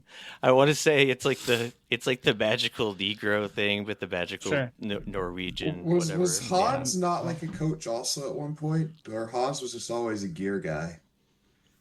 He was always a gear guy. Yeah. Because he owns that whole store, and he's like, "Remember when you came and bought your first set of skates here?" Seems like he would have been a good coach. He's a real goofball too, because at least over this, I believe in the first and third movies, he does this little bit where he pretends to cut his finger on the newly sharpened blade of the skate. Does each movie open with Gordon getting a DUI, being forced back into the game? I mean, if you're gonna do punch up on these movies from the 90s, wow. Too little, too late, man. But yes, that would have been great. No, in the second movie, they were kind of doing like an Eddie Murphy play, and he's high on crystal meth, and he's trying to solicit a transsexual prostitute. So yeah, it's a little, it's a rip from the headlines kind of thing. It's because L.A. corrupts him. Yeah. Yeah, exactly. Yeah. Although I think that Eddie Murphy thing happened in New York. While you do that, I gotta get some water. Okay, is it talk amongst yourselves? Yeah. If I'm doing a Google search, can I put the T slur, or should I still write it like normal? I don't think it matters. Yeah, I don't think it matters either. I think you'll get there either way. That was a joke, folks. Come on. Let's see here. We're doing Tim clicking around. Oh, American Samoan. I didn't know. I've never looked this up really. The prostitute, the lady of the night that Eddie Murphy got caught with or whatever. She was an American Samoan dancer and public figure. Public figure? I guess now she's a public figure. Gained notoriety from this. Okay, let's see. Where are we at? God, I'm trying to just figure. Oh, I guess maybe this was Los Angeles. This is the first She's I've an heard LA of this. girl. Really? Yeah, gosh, okay. I'm so... yeah, this happened in Los Angeles. Ooh. All right. A Where does she Toyota fit Land in Cruiser. to the Onaway dynasty. I know, right? Where is she at? No, she doesn't have. Okay, so it says that she's second cousins with The Rock by blood. So it doesn't count or whatever. Anyways, yeah. Because The Rock isn't actually part of the Onaway dynasty, right? It's the Blood Brothers thing. Blood Brothers, yeah. Yeah, so it doesn't even count. Oh, no. Yeah. This is, okay, Santa Monica Boulevard. Yeah. Okay. Well, there's not much more to this, I guess. All right. Murphy claimed he was being a good Samaritan by offering Sinula a ride home. That was all he was doing. We've all been there. Yeah. We've all been there. Definitely. I'm just on a bunch of meth, and I'm like, I gotta give someone a ride home right now. Yeah. This obvious lady of the night who's like on the prowl working, she could use a ride home. Yeah, this is basically like the thing where they like get the pedophiles, and they're like, I came here to tell her that she shouldn't be talking to men online like this.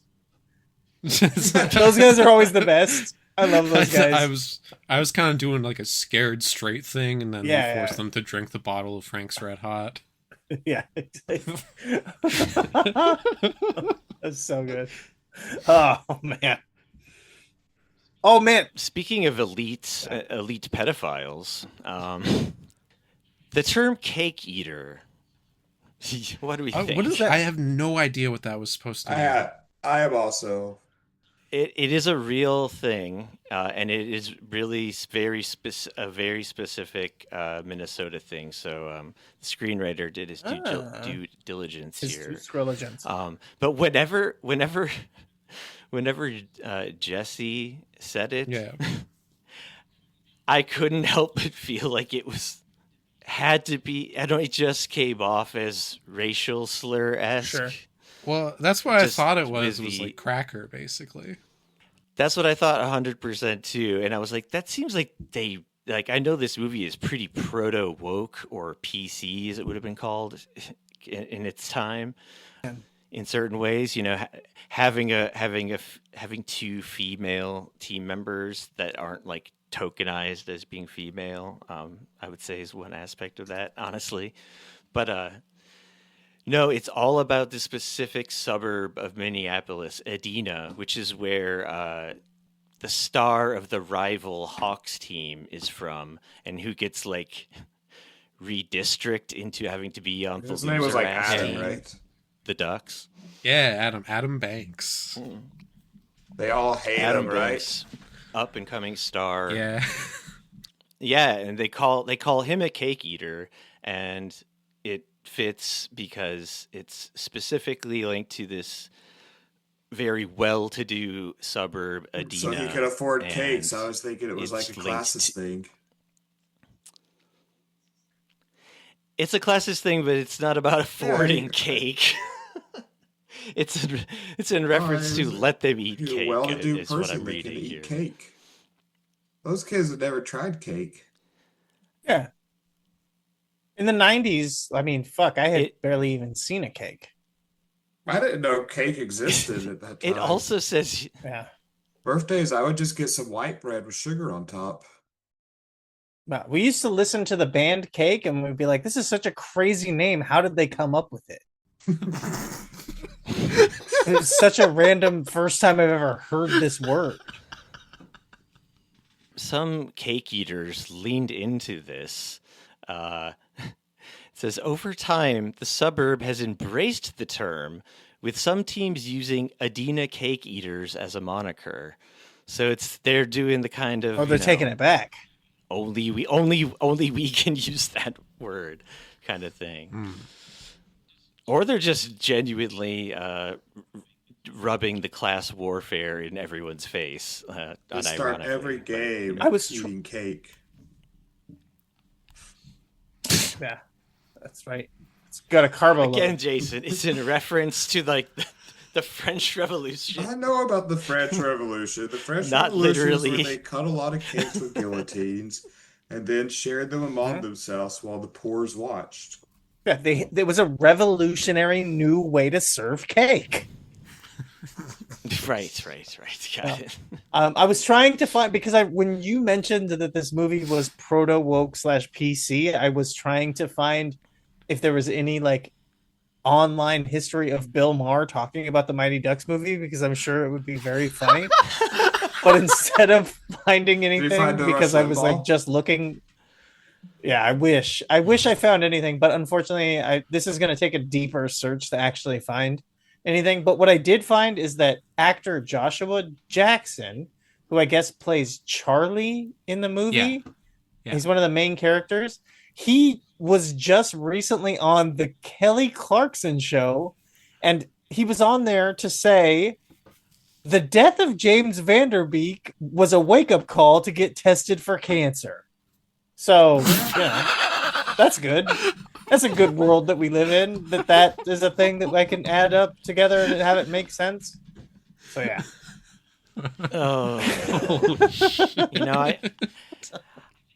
I think I've always wanted to like Joshua Jackson as an actor, maybe just some sort of Josh solidarity. Sure. I don't know what it is. I mean, he's a pretty good like kid actor. Yeah, right? yeah. He's like a fine I can't... TV guy. Like I liked Fringe back in the day. He was the lead on that show. Yeah, Fringe was good. I forgot. I never drew that. I actually, until this moment, never realized the guy from Fringe was the guy from Mighty Ducks. But yeah, Fringe was great. Same guy for its time. He was also on Dawson's Creek. Apparently, that's why he was friends with James Vanderbeek. Okay. Yeah. Definitely the most thing. I would say he's probably more famous for that than Mighty Ducks. James Vanderbeek. I would say, yeah. I really liked his The Bee in Apartment 31 show. Was it Apartment 31? I love that so show. Fucking good. Yeah. Yeah, I think it's 23 actually. It might be 23. Yeah, 23. Yeah, that rhymes. Yeah, that makes way more sense actually. Yeah. Jason on the numbers game, doing the arithmetic. But if still. they made that movie nowadays, right, should be The Bee in Apartment 6-7. Am I right? Yeah, probably 6-7. Whoa! You can't see it, but I'm doing the thing. 6-7. Okay. Okay, here's where we get into, who knows how true any of this shit is, but let's read it. Why We might not? as well. IMDb trivia. Jake Gyllenhaal, unknown at the time, auditioned for the role of Charlie, but his parents wouldn't let him do the movie. Probably good for the movie. Leonardo DiCaprio also auditioned and lost out to Joshua Jackson. Like, Bicycle Thieves or whatever. Sting. Remember that movie, the movie about him like doing heroin. Wasn't it filmed like the same year? Basketball Diaries. You say every single word wrong somehow. It's incredible, man. The Bicycle Diaries, did you say? Bicycle Thieves. That movie from like 1949. That's like a French movie from the 50s. Okay. We got there. Thanks, guys. I actually... Hey, man. Don't ever change. Rather than the idea that you were saying the wrong words, I actually more like Josh's idea that like that's just the way you pronounce Basketball Diaries is that it sounds like Bicycle Thief. Like because he's got a very specific regional dialect. I'm out to ride my basketball today. Well, where I actually thought you were going instantly when I heard you say like that bicycle movie, I thought you were going to confuse God damn it. You know that the movie you love, Premium Rush, the bicycle. Oh, with Joseph movie. Gordon-Levitt. I thought you were going to confuse Joseph Gordon-Levitt with I like know the Leonardo difference. DiCaprio or something insane like that, but Of those two, yeah, they look different enough. And Premium Rush is a great movie. I really like that Fucking love movie. Michael Shannon, shockingly good as a villain. You never see that happen. I was just gonna say, you ever seen that UCB sketch about the cakewalk? I was just thinking about that because the cake eaters.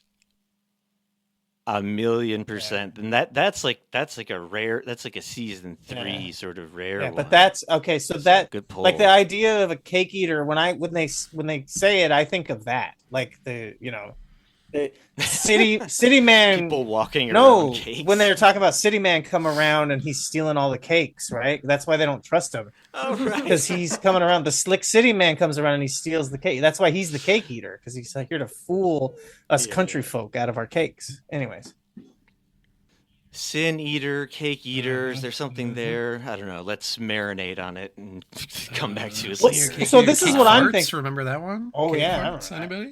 That's right.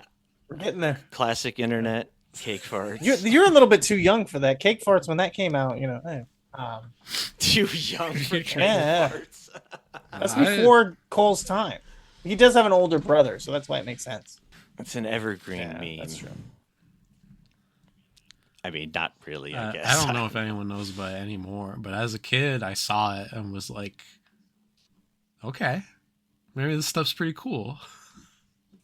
Maybe this internet thing ain't so bad. This internet thing's alright. I just got to see a girl show her like bare asshole covered in cake. That's something. You don't get that on MTV. So I did have the thought, not yet. Well, they hadn't invented that term yet. I did have the thought that it feels like we barely made it into movie 1, and we're hitting time frame. That this could be a multiple part series. The Mighty Ducks Fly Together with the 4 of us, because we could do the next 2 movies as separate episodes down the line. It's real hard to make a V with 4 people. That's true. I 100% agree with this plan. This is great because that gives me time to rewatch D2. Yes, because I mostly remember having a huge crush on the teacher that travels with them, who I forget the actress's name, but she's also in the greatest show ever made, HBO's Oz, as like a female death row inmate who killed her children. I completely forgot she's on Oz, because I think of her first and foremost, even before remembering that she's in D2, as being the detective partner of Vincent D'Onofrio's character on Law and Order: Criminal Intent for many years.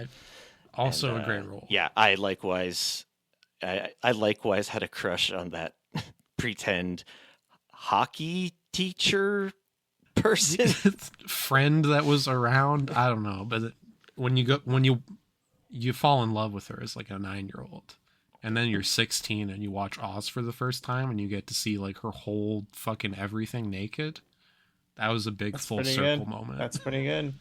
That's like me with Sunny, WWE Sunny. You know? With her great sex. Yeah, when we finally got to see her naked and having sex, and it was so worth it.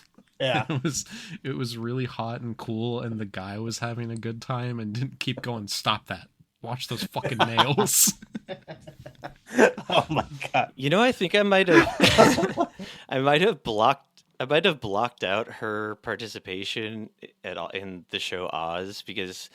Number one, Oz is one of the most kind of fucked up, upsetting television shows I've ever seen, while simultaneously being one of the funniest. It's so good. It's so fucking fun. We need to do a whole series, just every episode. It's hilarious. I mean, I'd definitely have to rewatch everything for what would probably be the third time now. Cole, you'll get this. You know what would be the move with that would be to get Daniel Makabe to do a podcast reviewing Oz, because then it could be the Wizard of Oz. Oh, dude, that's so good. That's such good branding. I have to talk him into it. Anyways. Yeah, I'm thinking though either I like unconsciously blocked it out because she seems like so pure as this like English teacher character or whatever in Mighty Ducks 2, and even as the kind of hard-boiled detective at a Law and Order offshoot. Maybe I couldn't handle seeing her so naked. There were other words I was thinking of, and I'll just that's it. Yeah, there. There's some people that you just don't want to see naked, you know. Speaking of, Bombay persuades Duckworth to sponsor the team. That's right.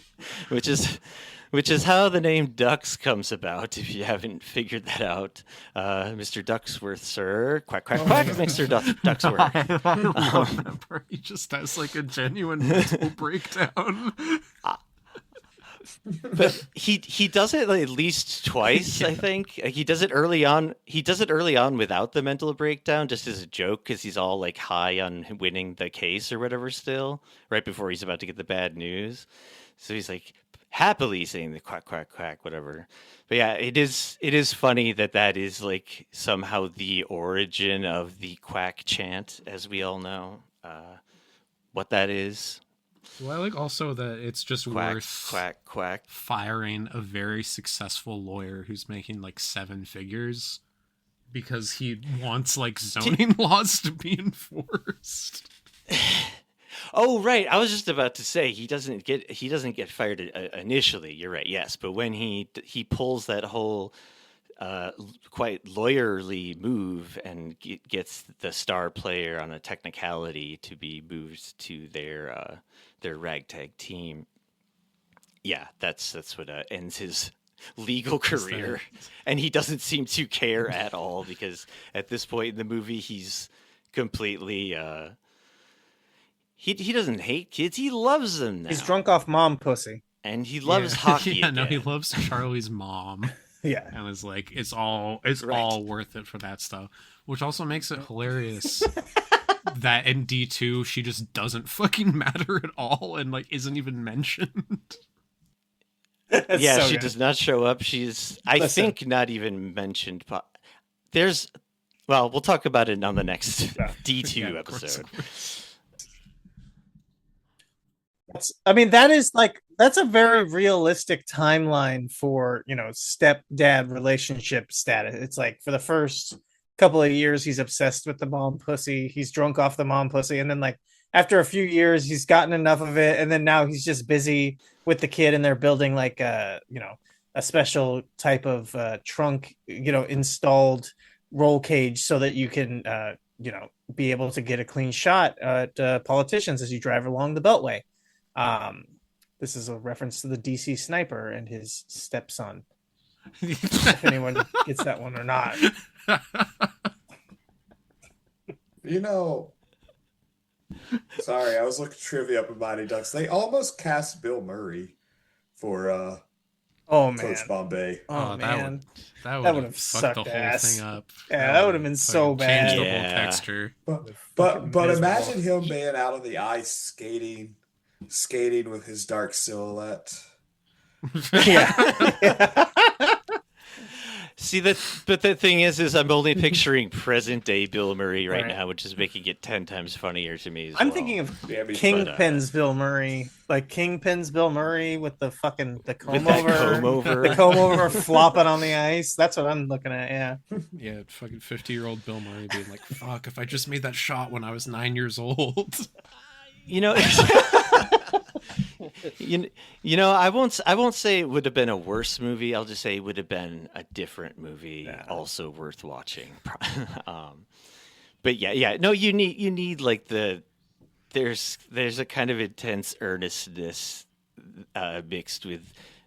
I mean, there's tons of just classic '90s like sarcasm humor in these movies, but like I think Emilio knocks it out of the park. He's great as Coach Bombay. And Coach Bombay, Gordon Bombay, by the way, excellent character name. Gotta throw that out there. It just sounds so good, and like he should have been a hockey star. Yeah, that's the weird thing about these really movies, because does. that's the weird thing about Mighty Ducks is like these are American movies, right? Like but like they really did go out of their way to like most of the characters have like pretty Canadian sounding names. Like there's a ton of like super. It's Minnesota. That's fair. Yeah, you're right. That's also true. That's why. But yeah, it's like they really went out of their way to like have it be super Canadian for an American movie.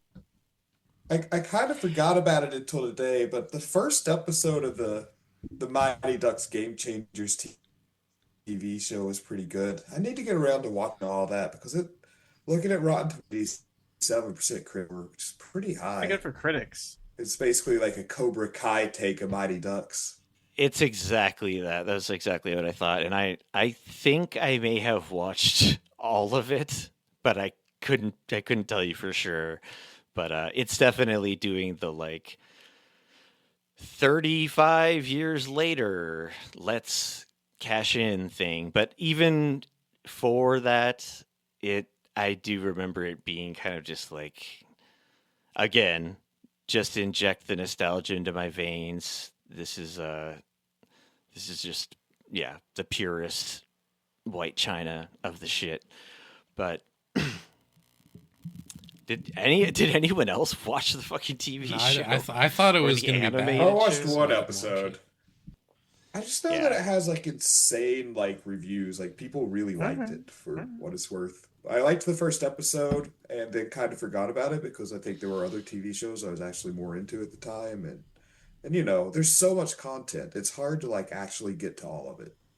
I've never heard this before, and I vehemently disagree. There's just enough content.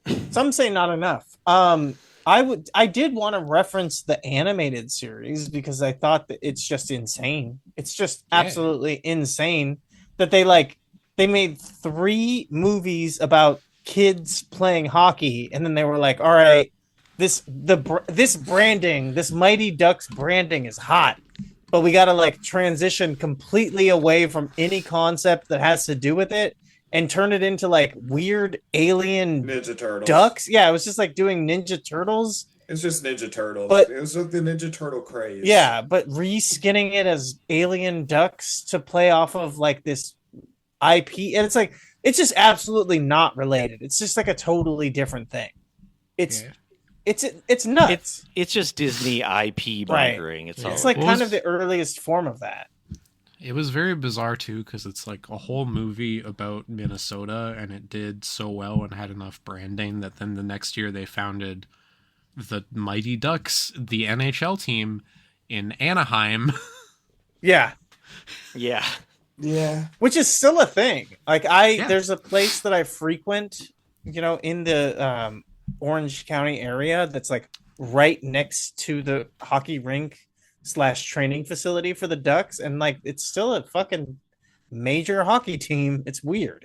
It's Yeah, they literally believe they won the big one in 2007, if I recall correctly from all the trivia shit that's floating around in my They brain also right literally now. played the Leafs like yesterday, and one of their Nice. players like brutally injured Austin Matthews, and he's out for the rest of the season Oh now. no. Oh no. And he like kind of deserves it, but also I'm gonna have to send condolences to Nick or to Nicole for her brother getting hurt. I don't even know where that comes from. Just the same last name. Oh, so true. Fuck. I wasn't even thinking of that. I was like, they don't look very similar. Like a fucking No, idiot. Here are two fun facts about this franchise that will probably be especially funny to anyone who knows anything about hockey, I guess, and that I think the average audience goer probably didn't think twice about, including myself, which is that the triple deke is not a real established move, as far as I can tell, through looking through all of this maybe questionable trivia stuff. And then even less doable in reality, which, sorry, I guess spoiler for the next time, in D2 when what the fuck is his name from SNL and good, speaking of Disney pedophile showrunners, Good Burger guy, Keenan Thompson. That guy.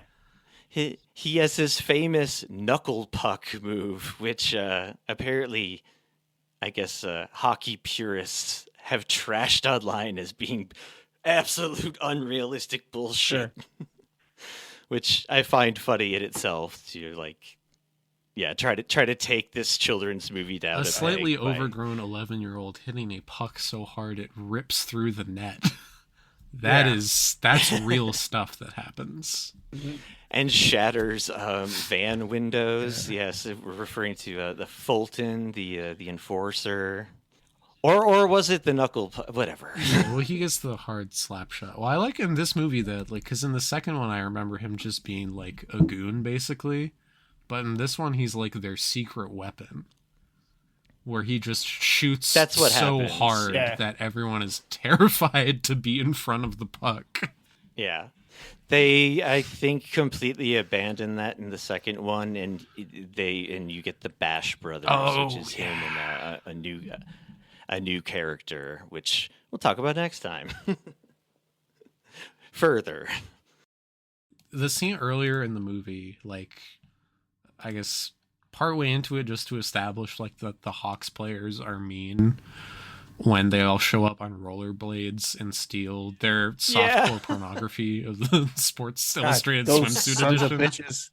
What am I gonna jack off to now?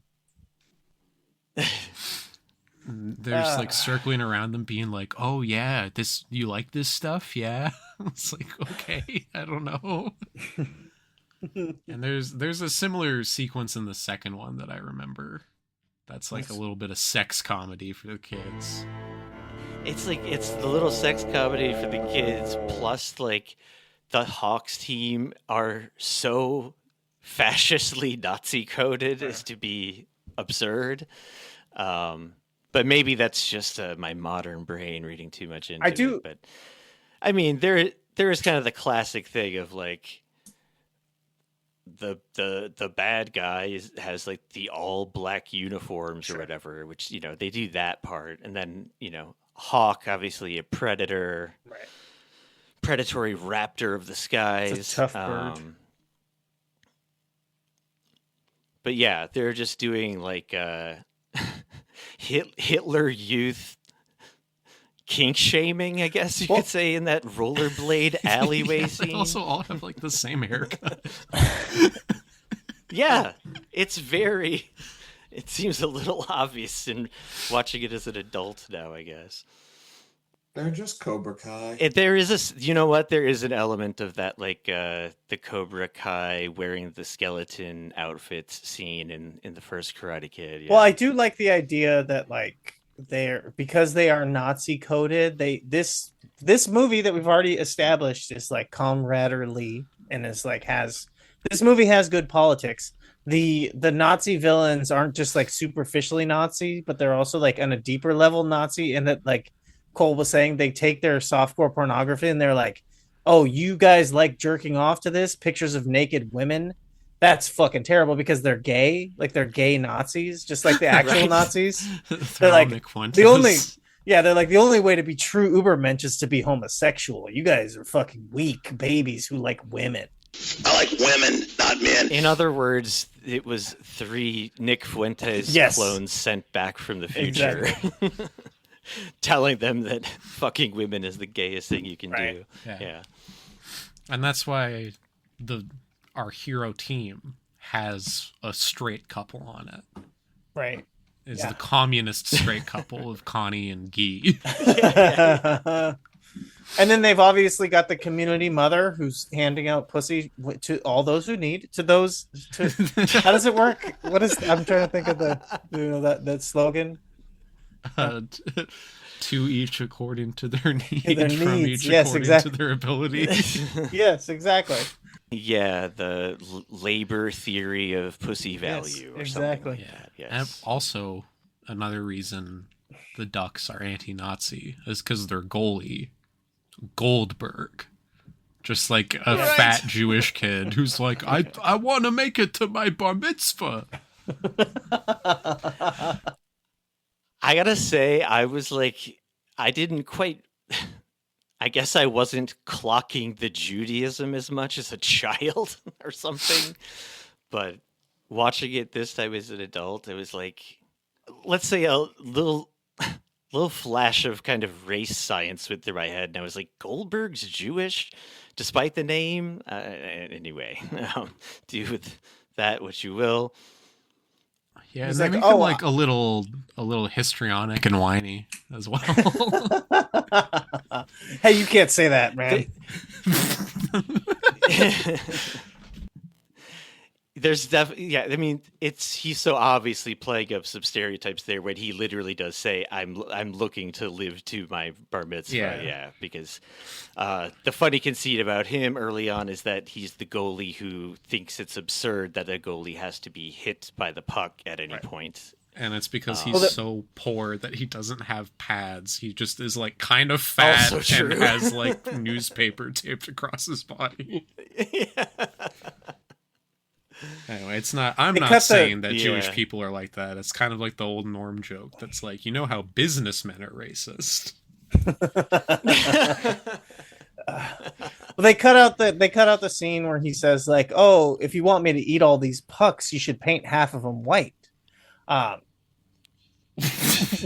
I don't even know what that The black and white cookies. It's a Jewish bakery thing. Oh, fuck. Okay. Yeah. I apologize to the Jewish community. I didn't know about the cookies. Yeah. I mean, more specifically, apologize to one Jerry Seinfeld, who I think, in my mind, I most associate with the black and white cookie phenomenon because it's prominent in a Seinfeld episode where Jerry sits there annoyingly waxing philosophical about how the black and white cookie symbolizes racial harmony. Yeah. Holy shit. That's what it is. Yeah. I just hope Larry David was objecting to that line or something behind the scenes. Yeah. But just like he's doing now to his wife. Or his, I guess, wife character, whatever. His wife.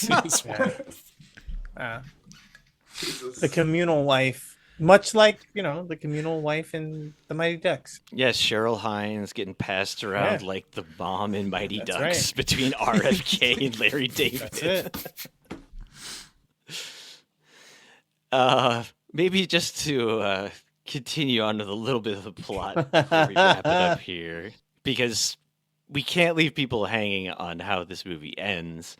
There's a very classic, but again, I'll call it not cliche, a tightly written script, a classic thing of, second act or whatever. The team turns on the coach that they've just learned to love, and he's just learned to love them because they overhear him sarcastically saying to the evil Hawks coach, who likewise, tortured him as a child, which is one of the most insane scenes between, like, just the kind of shit that this old man coach is saying to children and even adults who were once the children he basically abused into having some sort of hockey psychosis for the last 30 years. I just went off on so many tangents there. I don't even remember what I was trying to say. He loses the team a little bit. There's only a couple guys that stick around. Just Fulton and Charlie are still with him. They overhear him saying, "Oh yeah, sure, they suck. They're a bunch of losers," or something like that. But he's just being sarcastic, man. It's the 90s. We're fluent in sarcasm by now. Stupid kids can't figure it out. No, but then, of course, a feel-good redemption arc happens from there, and they go on to win the championship against the evil Nazi team in basically like the exact same way Gordon Bombay was supposed to have won the game that psychologically scarred him forever. He shows that he believes in young Charlie, Joshua Jackson, and nominates him to take the penalty shot, doing the old triple deke, and he succeeds where the master had failed. And on my copy that I surely legally streamed from somewhere, it blew my mind that I was hearing generic soundtrack music over the, like, we just won, everyone's celebrating moment, because I very distinctly remember Queen's We Are the Champions kicking in a very triumphant way that pulled at the heartstrings and all that. My legal copy, whatever, I'll stop saying this stupid joke. The torrented shit that I had didn't play We Are the Champions. It played this, like, milquetoast generic music. Yeah, I guess that's just like the streaming version or whatever. Maybe they only had the rights to put that on fucking VHS. So I looked it up, and it is basically something like that. Yeah, but that was like this huge letdown moment for me. I was like, come on, that's the one thing I clearly remember about this movie, was that the triumphant Queen song. But did you guys what about your copies? I mean, I guess, Cole, what about yours? Yeah, the other two members of the pod may not have seen it somehow. The one... Oh, I've seen it. Recently. Yeah, I watched what I assume is the streaming, because I just told my girlfriend, like, download this off your website, and she just got, like, a 720p version or whatever, so it's probably just, like, a streaming rip. So it also didn't have that. And for some reason, I thought that was only in 2.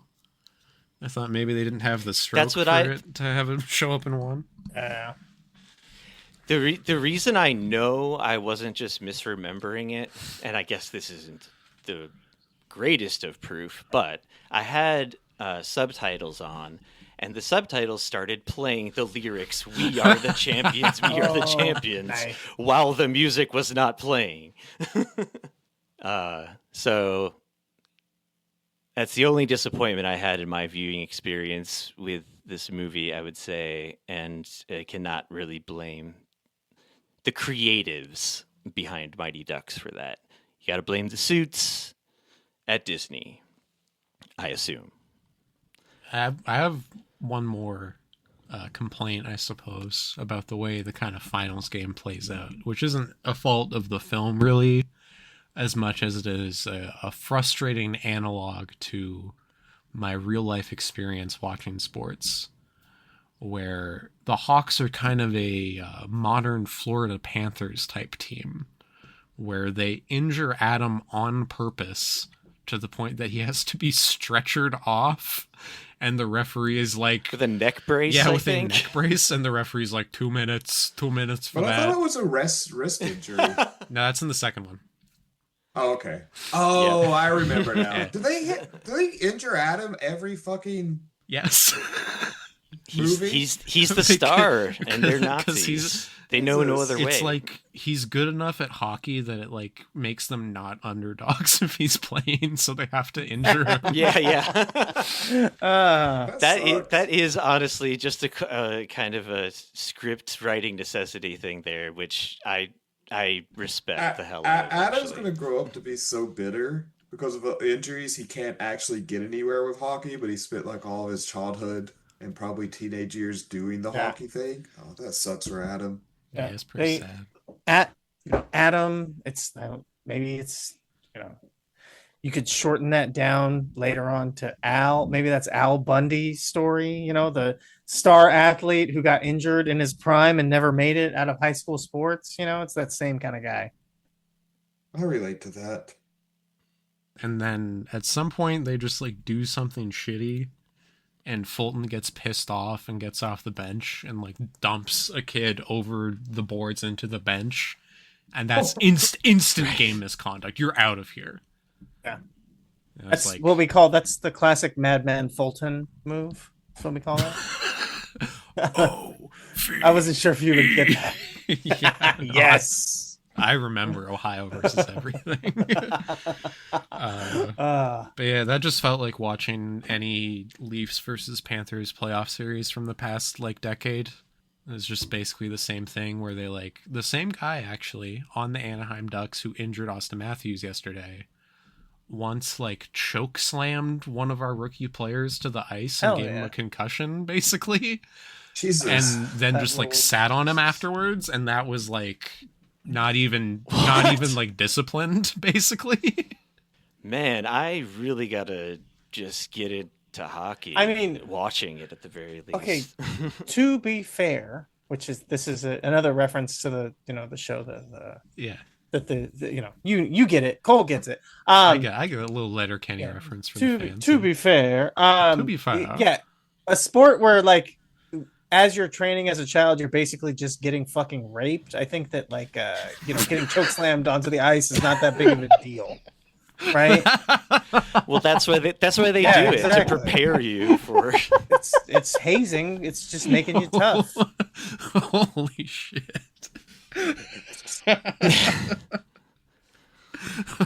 And speaking of possibly traumatized child actors who were in this movie, Brock Jeffrey Pierce, who plays little Gordon. I thought you were going to say Emilio Estevez. I mean, both these guys. Anyways. both these guys. Yeah, both these guys had traumatic childhoods. Oh yeah, I was looking at Emilio Estevez's filmography, and I did not realize he had roles. His first role ever was Terrence Malick's Badlands as a child, and then I think his second role was Apocalypse Now, uncredited. Wow, he was out there in the jungle. Yeah, here we go. 1973 Badlands role boy under lamppost, uncredited. How is it? Okay. 1979 Apocalypse Now, messenger boy, scenes deleted. So yeah. Well, anyway, okay. That's just that's Josh, you're saying that's quite a place to start your career, is all I'm saying. Josh, you're saying this like the like conspiracy theory stuff about like Charlie Sheen ended up like that because Martin Sheen was like at like kind of the core of the Hollywood pedophile ring from back in those days, and he basically was trading his sons around, which would be Emilio Estevez. Anyways, it's quite sad. I mean, these are all rumors and conjecture. We don't have any proof, Allegedly. I mean, it's hard to look at a guy like Charlie Sheen and think perhaps something went wrong early on in his life. How did he end up like that? It must be the drugs. He must have just been a normal guy. It was just the drugs. He was just a normal guy, and then someone gave him a reefer cigarette, and then he ended up all wacky. That seems right. I guess this is all to say that out of the three most famous Sheen / Estevi, because there's also Martin's brother. Oh, whatever. What is it? Joe Estevez or something. who's like, anyway, he's like the Billy Carter to Martin Sheen or whatever. Yeah. Or the what was Clinton's fuck up brother's God damn name? it. I can't remember. No, whatever. My point is I've always liked Emilio Estevez and liked him, and he seems just, I know, it's like, whatever. I'm judging this based on what? Seeing some fucking movies he's been in. But also just like the fact that I don't think there's been any scandals about him, No. at least about him being a bad person, perhaps being, a victim of something. Makes me like him easily the best out of all of them, and that he didn't fucking sell out the Estevez name like an absolute pussy. Bill Clinton's brother is Roger Clinton Jr. Roger. There you go. Big Raj. Billy Carter, every time I think of him, which is daily, always just makes me think of The Simpsons. Homer finding an old can of Billy beer in his coat pocket.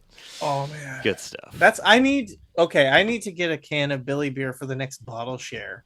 I can't imagine like showing up to like the beer nerd events that I go to where people have like $200 bottles of like random weird ass Belgian fucking sours, and I just show up with a Billy beer in a can from like the 1970s. Yeah. I need it. Yeah. Just to finish, we were talking about this, Brock this, Pierce being a fucking rapist. Right, right. All right. He's listed first and foremost as American entrepreneur in the cryptocurrency industry, who co-founded Tether. As a child actor, he starred in Disney films Mighty Ducks, D2. Oh, yeah, I guess he was in D2 in some flashbacks. Yeah. And First Kid, the Sinbad, the Sinbad vehicle comedy about a kid being president or some shit. No, he's the president's son. No, he's yeah. Which imagine the same movie. Imagine the same movie, but the first kid is Bill Clinton's son. Anyways, listen, I'm not saying. Yeah, anything. he. I'll say in the opening paragraph of the Wikipedia article on Brock Pierce, you find prominently the name Jeffrey Epstein, and the word before that is assisted. In this role, doing cryptocurrency bullshit, he assisted Jeffrey Epstein in becoming an early investor in Coinbase. Pierce ran as an independent candidate in the 2020 United States presidential election. I did not know that until just this moment. And it appears to have been written about in an archived People magazine from July 8th, 2020. It does must be true. It does seem kind of unfair to like automatically assume that his name is in the Epstein files, because Brock Pierce just sounds like it could be an act. Like they're like when you find it, when you search the emails and they say Brock Pierce, they're not talking about him. They're talking about something that someone did. Something I'm trying so hard not to envision what that could be in my mind. Yeah. Yes. What did you think about the talent this weekend? Oh, I gave her a Brock Pierce. Oh, yes, of course. Lord. I feel like there was one other, like another movie. Oh man, Joshua Jackson had quite a run, actually. Hey, he's kind of a good actor, man.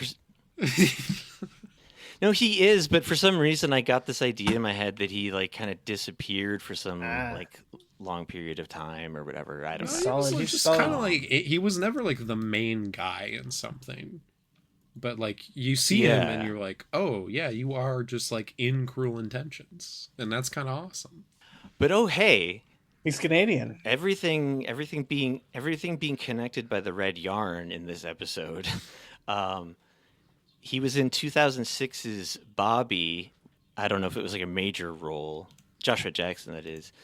Which was a film written and directed, and I believe maybe even starred in, whatever, by Emilio Estevez, which is the like movie about RFK Senior.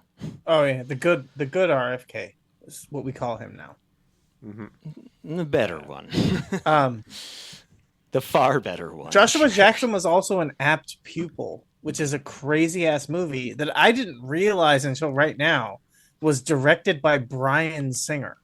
So, yep. Joshua Jackson was in a Bryan Singer movie in 1998, which, you know, Mighty Ducks was 1992, so that's like 6 years later. So he was only 6 years older. He was still like a young tween. So he was in the pipeline. He was in the Bryan Singer / Epstein class pipeline, and hopefully he broke out, because you go from Emilio Estevez to Bryan Singer. It sounds like they're getting you ready for something.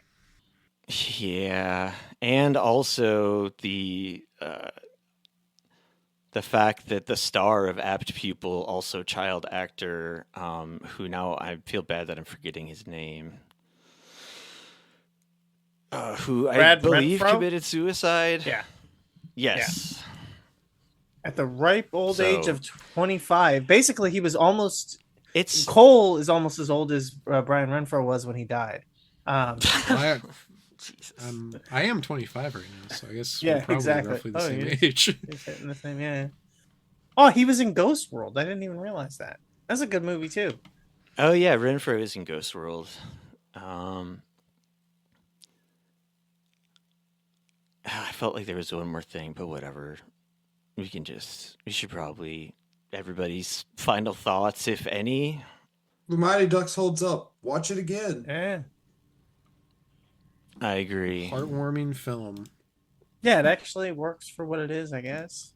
Yeah, it works. It's, a little sports story that pulls on the heartstrings a bit. It gets there. Cool guy, has a downfall, builds himself back up, gets that pussy, and then is like, goodbye. I am going to play minor league hockey. Right, that is how the film ends, importantly, which is like, that seems like a pretty clear sequel setup, right? I guess. See that? But maybe not because the movie was not expected to do nearly as well as it did. But yeah, maybe they're just leaving the possibility open there, I guess. But also they like just kick Charlie's mom to the curb in the next one, so it's not really like a seamless continuation or whatever. Yeah. Well, I was gonna say the spinoff for the TV show, instead of doing Ninja Turtles, like the thing that makes sense is that the spinoff TV show is Gordon Bombay playing minor league hockey. Right? Like that's what makes what sense. 90s kids wants to watch that as a cartoon. Right, exactly. Well, that wouldn't be a cartoon, it would be like a live action TV show. But again, like it wouldn't make sense to like in the 90s have done like a serious version of the aforementioned Shoresy in America. Like that wouldn't happen. Could you imagine that? Yeah, that would be really good.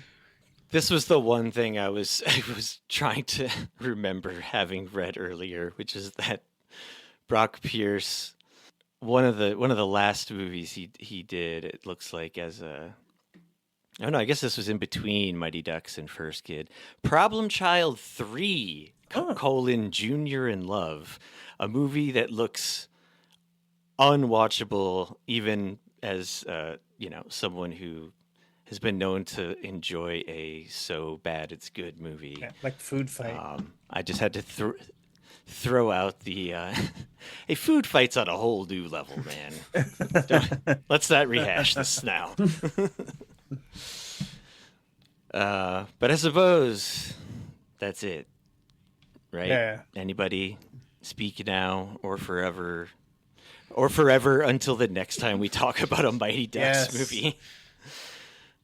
Hold your peace. Yeah. Quack, quack. And quack, quack. Quack, quack, quack. Quack. Can't get too loud because it's almost 1 a.m. here. Oh shit! All right, let's wrap this up. But I apologize that I have to step away very quickly once more. I'll be right back. Talk amongst yourselves. Generally recommend some stuff. In fact, even if you feel like it, I'll be right back. It's been a while. This is your chance, Jason. Say, sure. recommend thing. I'll recommend the greatest, not the greatest, one of my favorite pieces of anime media. Why not? Because we just talked about Mighty Ducks. Haiku, the volleyball anime, the manga. It's great because they do an interesting thing where there's no evil team. It's just about kids wanting to be really good at volleyball. And it's kind of cool that you could do like a sports drama without having an evil team. You can just focus on the fact that they're playing a sport. Nice. Yeah, Okay. I love I'm going Haikyuu. with this. Great Yeah, series. it's great. I Good have stuff. a little Well, Hinata keychain near me, and I also have a weird Kenma like noodle stopper thing where he's a cat. I don't know where I got that, but it's supposed to, you like put it on top of your instant noodles to keep the lid down while it cooks. Oh, okay. I was wondering what a noodle stopper was. Now it makes total sense. I was like, what's a noodle stopper? I okay. just some of hang us- them off my monitor. I was gonna say for Jason, for some of us more, well-endowed folks, we need a thing called a noodle stopper. You put it like halfway up the shaft. Anyways, Cole, Oh no. you can't steal Jason's general recommendation, Cole. So you have to give your own. What's yours? That was a fun thing to hear as soon as I came back with the headphones. What's my the noodle What's stopper? my joke? Oh, I've been doing this thing lately with Emily where every day she does this like minute cryptic puzzle. Have you guys heard of this thing? No. No, Okay, I'm not so there's sure. like, do you know about cryptic crosswords? Yes. Just more complicated crosswords. Yeah, basically. I don't know. There's a whole set of rules to the way the clues are written that you have to like tease out all the wordplay and stuff to get the actual word. So there's this website called Minute Cryptic that just gives you a single one of those clues every day that you have to solve. And we have started this thing that happened because on the way back from the K-pop concert, I was detoxing and I was listening to like 90s like rock mix basically, and like Tool was on, and I managed to solve it while listening to Tool, and it made me feel really smart. So my general recommendation is put on a Tool song and solve the Minute Cryptic. Nice. I like it.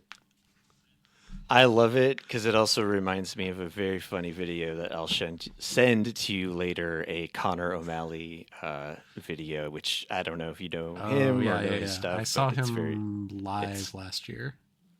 Awesome. You've probably seen this video that basically just turns into him using an entire Tool song without any attribution. But yeah, maybe I'll sneak that in parenthetically on the link to the general recommendations alongside your recommendation there. Excellent. Anybody else? Yeah. I've got some. If no one else wants to, I have go. a quick one based on that, and I was not gonna do this, but now that I talked about the noodle stopper, and then Cole brought up Tool, I will just recommend thinking of the sound of the song Schism, and just going, I know that the penis fit because I anyway. Yeah, just do that, and it's pretty good. It's a pretty good one. Coincidentally, the exact song Connor O'Malley uses in the Hell video yeah. I'm talking about. Hell yeah. All right, yeah. So go ahead. Is that your That's my recommendation? Just think. I know the yeah, penis just think fits. about the song Schism and do I know that the penis fit, and then just go wild. Just have fun doing a version of excellent. Schism about I your love penis. Anyway. I've just typed here Schism parentheses I know the penis. So ready to go. Jason, did you recommend something while I was gone, and I'll have to find out what it was later? Yep, I recommended Haiku, volleyball anime, great sports anime, great sports manga. Good stuff. Recommended it again, apparently. Nice. Mighty Ducks made me think of it. Makes sense. It would also make sense with that the anime you and I were talking about that you recommended to me about the tennis table academy Ping pong. or table tennis academy. Ping pong. That's what it's called. I always recommend that, but that's a little different. It doesn't strike me as much as Mighty Ducks. Sorry, I mean specifically related to D3, as we'll get to one of these days, where they go to basically a kind of private school, Enfield Academy style hockey place with a bunch of cake eaters and whatnot. You'll see it. You'll see it eventually. Oh, I've seen it. I mean, again, to recently enough to where we can remember anything about it. But yes, because I forgot a lot of these movies, to be honest. Even though I did love the first two so much at one point. Also, I'll throw in that was like I think everyone else on this call said, huge VHS movie for me. Just watched over and over and over again. The first one, at least. I want to recommend something called Cities by Diana, which I guess there's the Instagram version of this, which I would only maybe recommend that one over YouTube because it seems like she has way, way, way more followers there. So it's probably better for her, for people to go there. I don't know, whatever. Search Cities by Diana on Instagram or YouTube or Google, and it should come right up. She seems to be this almost minor Bay Area personality, from what I can tell. And so part of her videos are like going to kind of small, unremarkable towns in California, which suddenly reminded me of Huell Hauser's California's Gold, but like a sort she of... is the... Oh, you know about her? Yeah, I was going to say, she is the brain rot Huell Hauser. That's like the best way to describe her. Yes. I just happened to come across a couple of her like short videos that had these like AI voiced like rants placed over like the most grotesque AI slop video kind of stuff, but all basically telling us how we live in a society as people like to shorthand in the dirt bagosphere, podcastosphere. But I like it. I mean, her points are accurate. The world is fucked up. But so those are interesting. And I watched a couple of the travel ones, which I wasn't as big on, but the short form stuff was interesting enough to give a look-see. And then I also recommend what I am calling unironically the feel-good movie of the year as of maybe 2 days ago when I first watched Predator Badlands.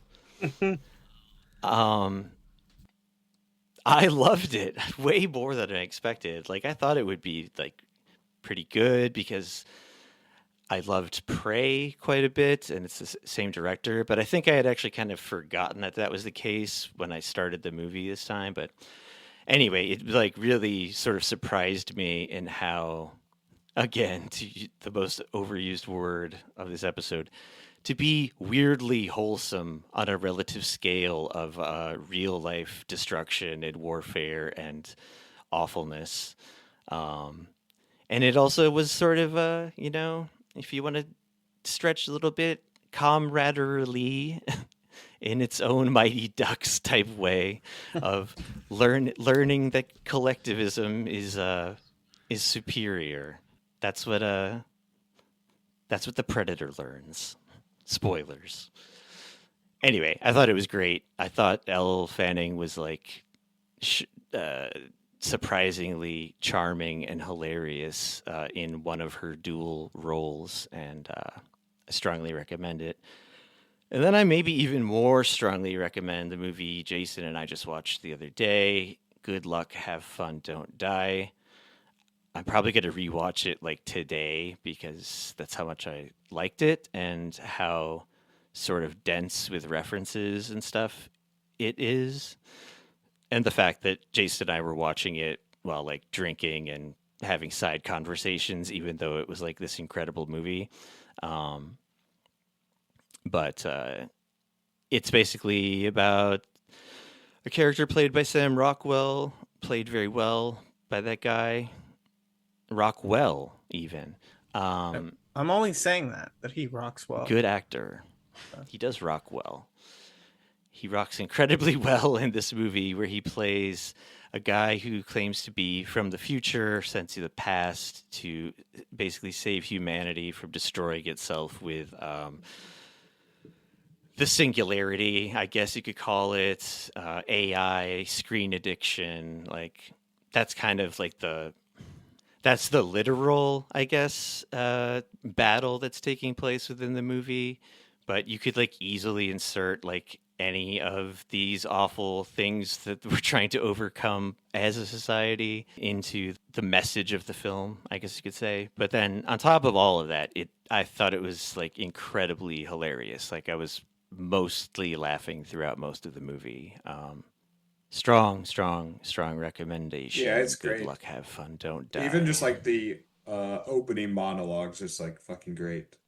Really liked it. Yeah, I think I turned to you and just said, this is something like, this movie will have to really, really fuck up after this point to not be amazing, just based on the opening, like kind of extended monologue scene. But highly recommended. And another thing I highly recommend is to check out the episode description. Go to our Discord server, join up over there. Come talk whatever with us. We've siloed off places where we can try to talk less about pedophile rings and the end of the world.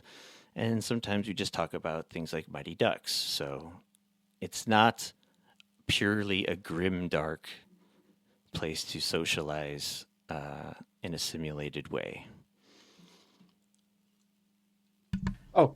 Before we close out, I do have to issue a correction in the footnotes of the podcast, unfortunately, because I forgot to do this in the beginning. And also, this is meant to be fun. Last episode that we did, the last episode that came out, I accused Jesse Jackson of some bad things. I was incorrect, and I think I was confusing him with Louis Farrakhan. So I apologize to Jesse Jackson. He's not as bad as I implied he was. I kind of wondered about that. I just took your word for it. And then actually what I thought you were about to say is something I feel like I've heard people say multiple times in that kind of like, isn't it funny how I'm confusing black guys together kind of way of like Sure. Al Sharpton. Right. I was confusing Jesse Jackson with Al Sharpton. No, I think it was Louis Farrakhan. Two very different people. Yeah. But also you have to mix in the fact that I'm a child, that I was like a child when I was hearing about this stuff. So I'm like thinking about like two different guys who I'm like vaguely familiar with. Anyways, I apologize for that. I made a mistake. Yeah, you were 3 years old when you were like, I'm not sure if I'm on board with this rainbow coalition or not. Yeah, exactly.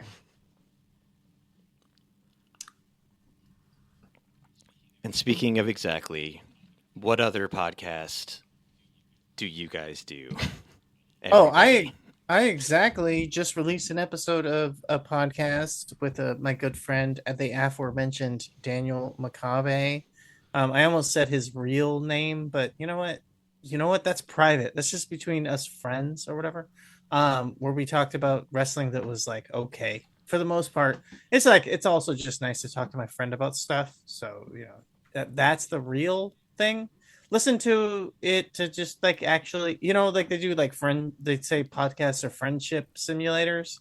Me and Dan have been doing friendships for like a decade, man. If you want to hear some real friendship simulator, check that out. It's on the Violent People Podcast Network. As I say, the podcast itself doesn't have a name, but if you do search QNTR, you will find it. And it's the recent episode, I think. What did we fucking call this one? Anyways, look it up. It's good. We're talking about German wrestling, you know. We did a lot of talking about German philosophy, I guess, tonight.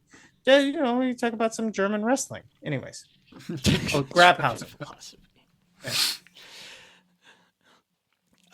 Cole, is there anything you want to shout out for yourself or anyone else you know?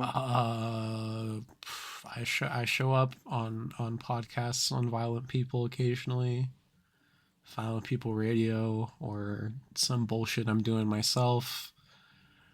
Shout out to, once again, just like last time, my girlfriend's YouTube channel, Keatsta, because I have, I show up on there sometimes too, but like I don't really do stuff otherwise. I'm not a content creator. The Violent People Labs feed yearns for more CanCon, Cole. Yeah. We need that CanCon. Yeah. Yeah, me and I know. Our pal have both been like busy, and I've just been like demotivated. But I know. I'm gonna come back. I have already picked out some choice Don Cherry type stuff to sprinkle in the edit. So, and I did hear recently that you gave a very highly approving review to some movie by the guy who did a Serbian film. Yeah. Well, by recently you mean that was online somewhere. September 2025. Then you can also find that on the Keatsta YouTube channel. I think the last video I was in on there was like we were going over concerts we went to last year, and that was fun. I mean, most of it is just my girlfriend reviewing the weekly One Piece chapter, but you know, that sounds great. Okay. If there's something maybe more irregular on there, there's a chance that I'm in it. All right, we've somehow Jason. managed to go long again. Yep. Jason, are you going to plug anything? Oh, Jason, yes. What's up? I have nothing to plug. Nothing. I care about nothing. I have nothing going on. I'm going to say don't check these out because I believe he's not made them publicly available. But just imagine how good Jason's drawings are that he's been making on a tablet. Because he told me they sucked, and then I saw some of them, and they were really good. I'm just saying it again. Oh, they suck. Don't believe him. Take that compliment. All right. Enough of this bullshit. Right? That's everything, Yes. right? Yeah. Am I forgetting anything?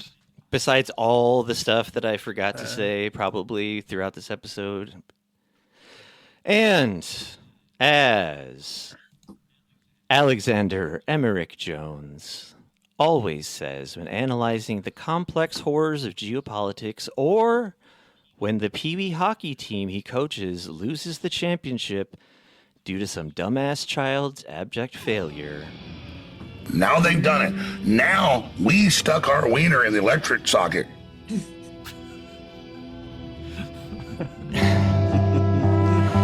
Quack, quack, quack, quack, and quack, quacking, quack, quack.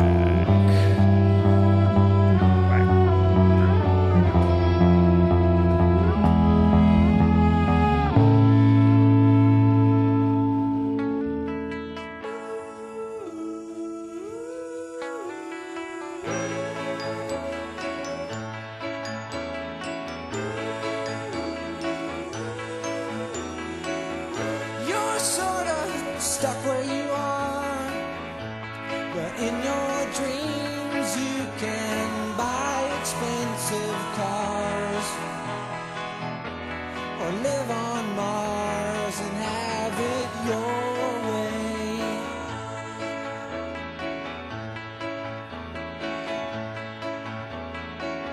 And you hate your boss at your job, but in your dreams you can blow his head off.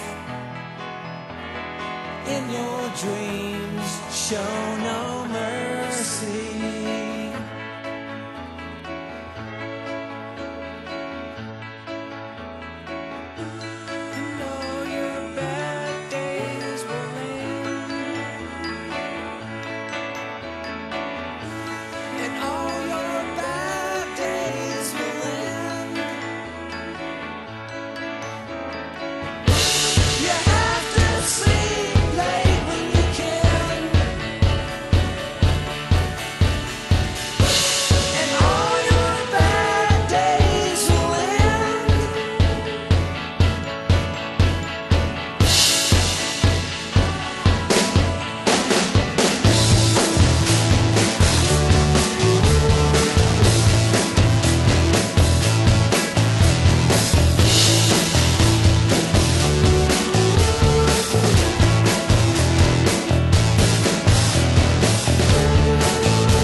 The first voice recording was made in 1860. It was a 10-second fragment of the French folk song Au clair de la lune recorded by inventor Edward Leon Scott de Martinville. But who will make the final voice recording and when? What will it be? Who will hear it? Well, that was more fun than talking about blown up elementary schools. Yep. Certainly. So I think we did it. I think we did it. All right. Mission accomplished. It's just so funny how every fucking thing is just making me think of all the bad shit anyway. Like, anyway, we did a pretty good job. That never stops. I'm gonna go eat lunch now. Yep. Me We've too. kept everybody on very long. Cole, thanks for staying up so late. Much appreciated. I'm a stay up late guy, anyways, so it's not a huge deal. Oh, okay. Like, I That makes me start feel going better. to bed like around now. I like take my pills and stuff. So Yeah. Nice. Get on them pills. Yeah, Cole's got I'm gonna those take old some people pills. I'm gonna take. I have to take 4 pills Cole before has I go magnesium to bed. pills. Goodbye, Cole has guys. magnesium pills the size of your head. I do take those usually before bed. They help with rest. Okay. I'm gonna be taking my handful. Don't worry, I don't mean it like that, but I do take quite a few supplements and mental health whatnots, and Oh, I thought you meant it's you were gonna ridiculous. fist yourself. Yeah, to death with I'm not pills gonna in my fist myself. in my hand. My studded fist. Anyway, I'm gonna go eat a breakfast right, guys. burrito before I crash out. Nice. This is what being an adult Is about. Yeah. Yes. Okay. Bye, guys. See ya. Bye. See ya. Later.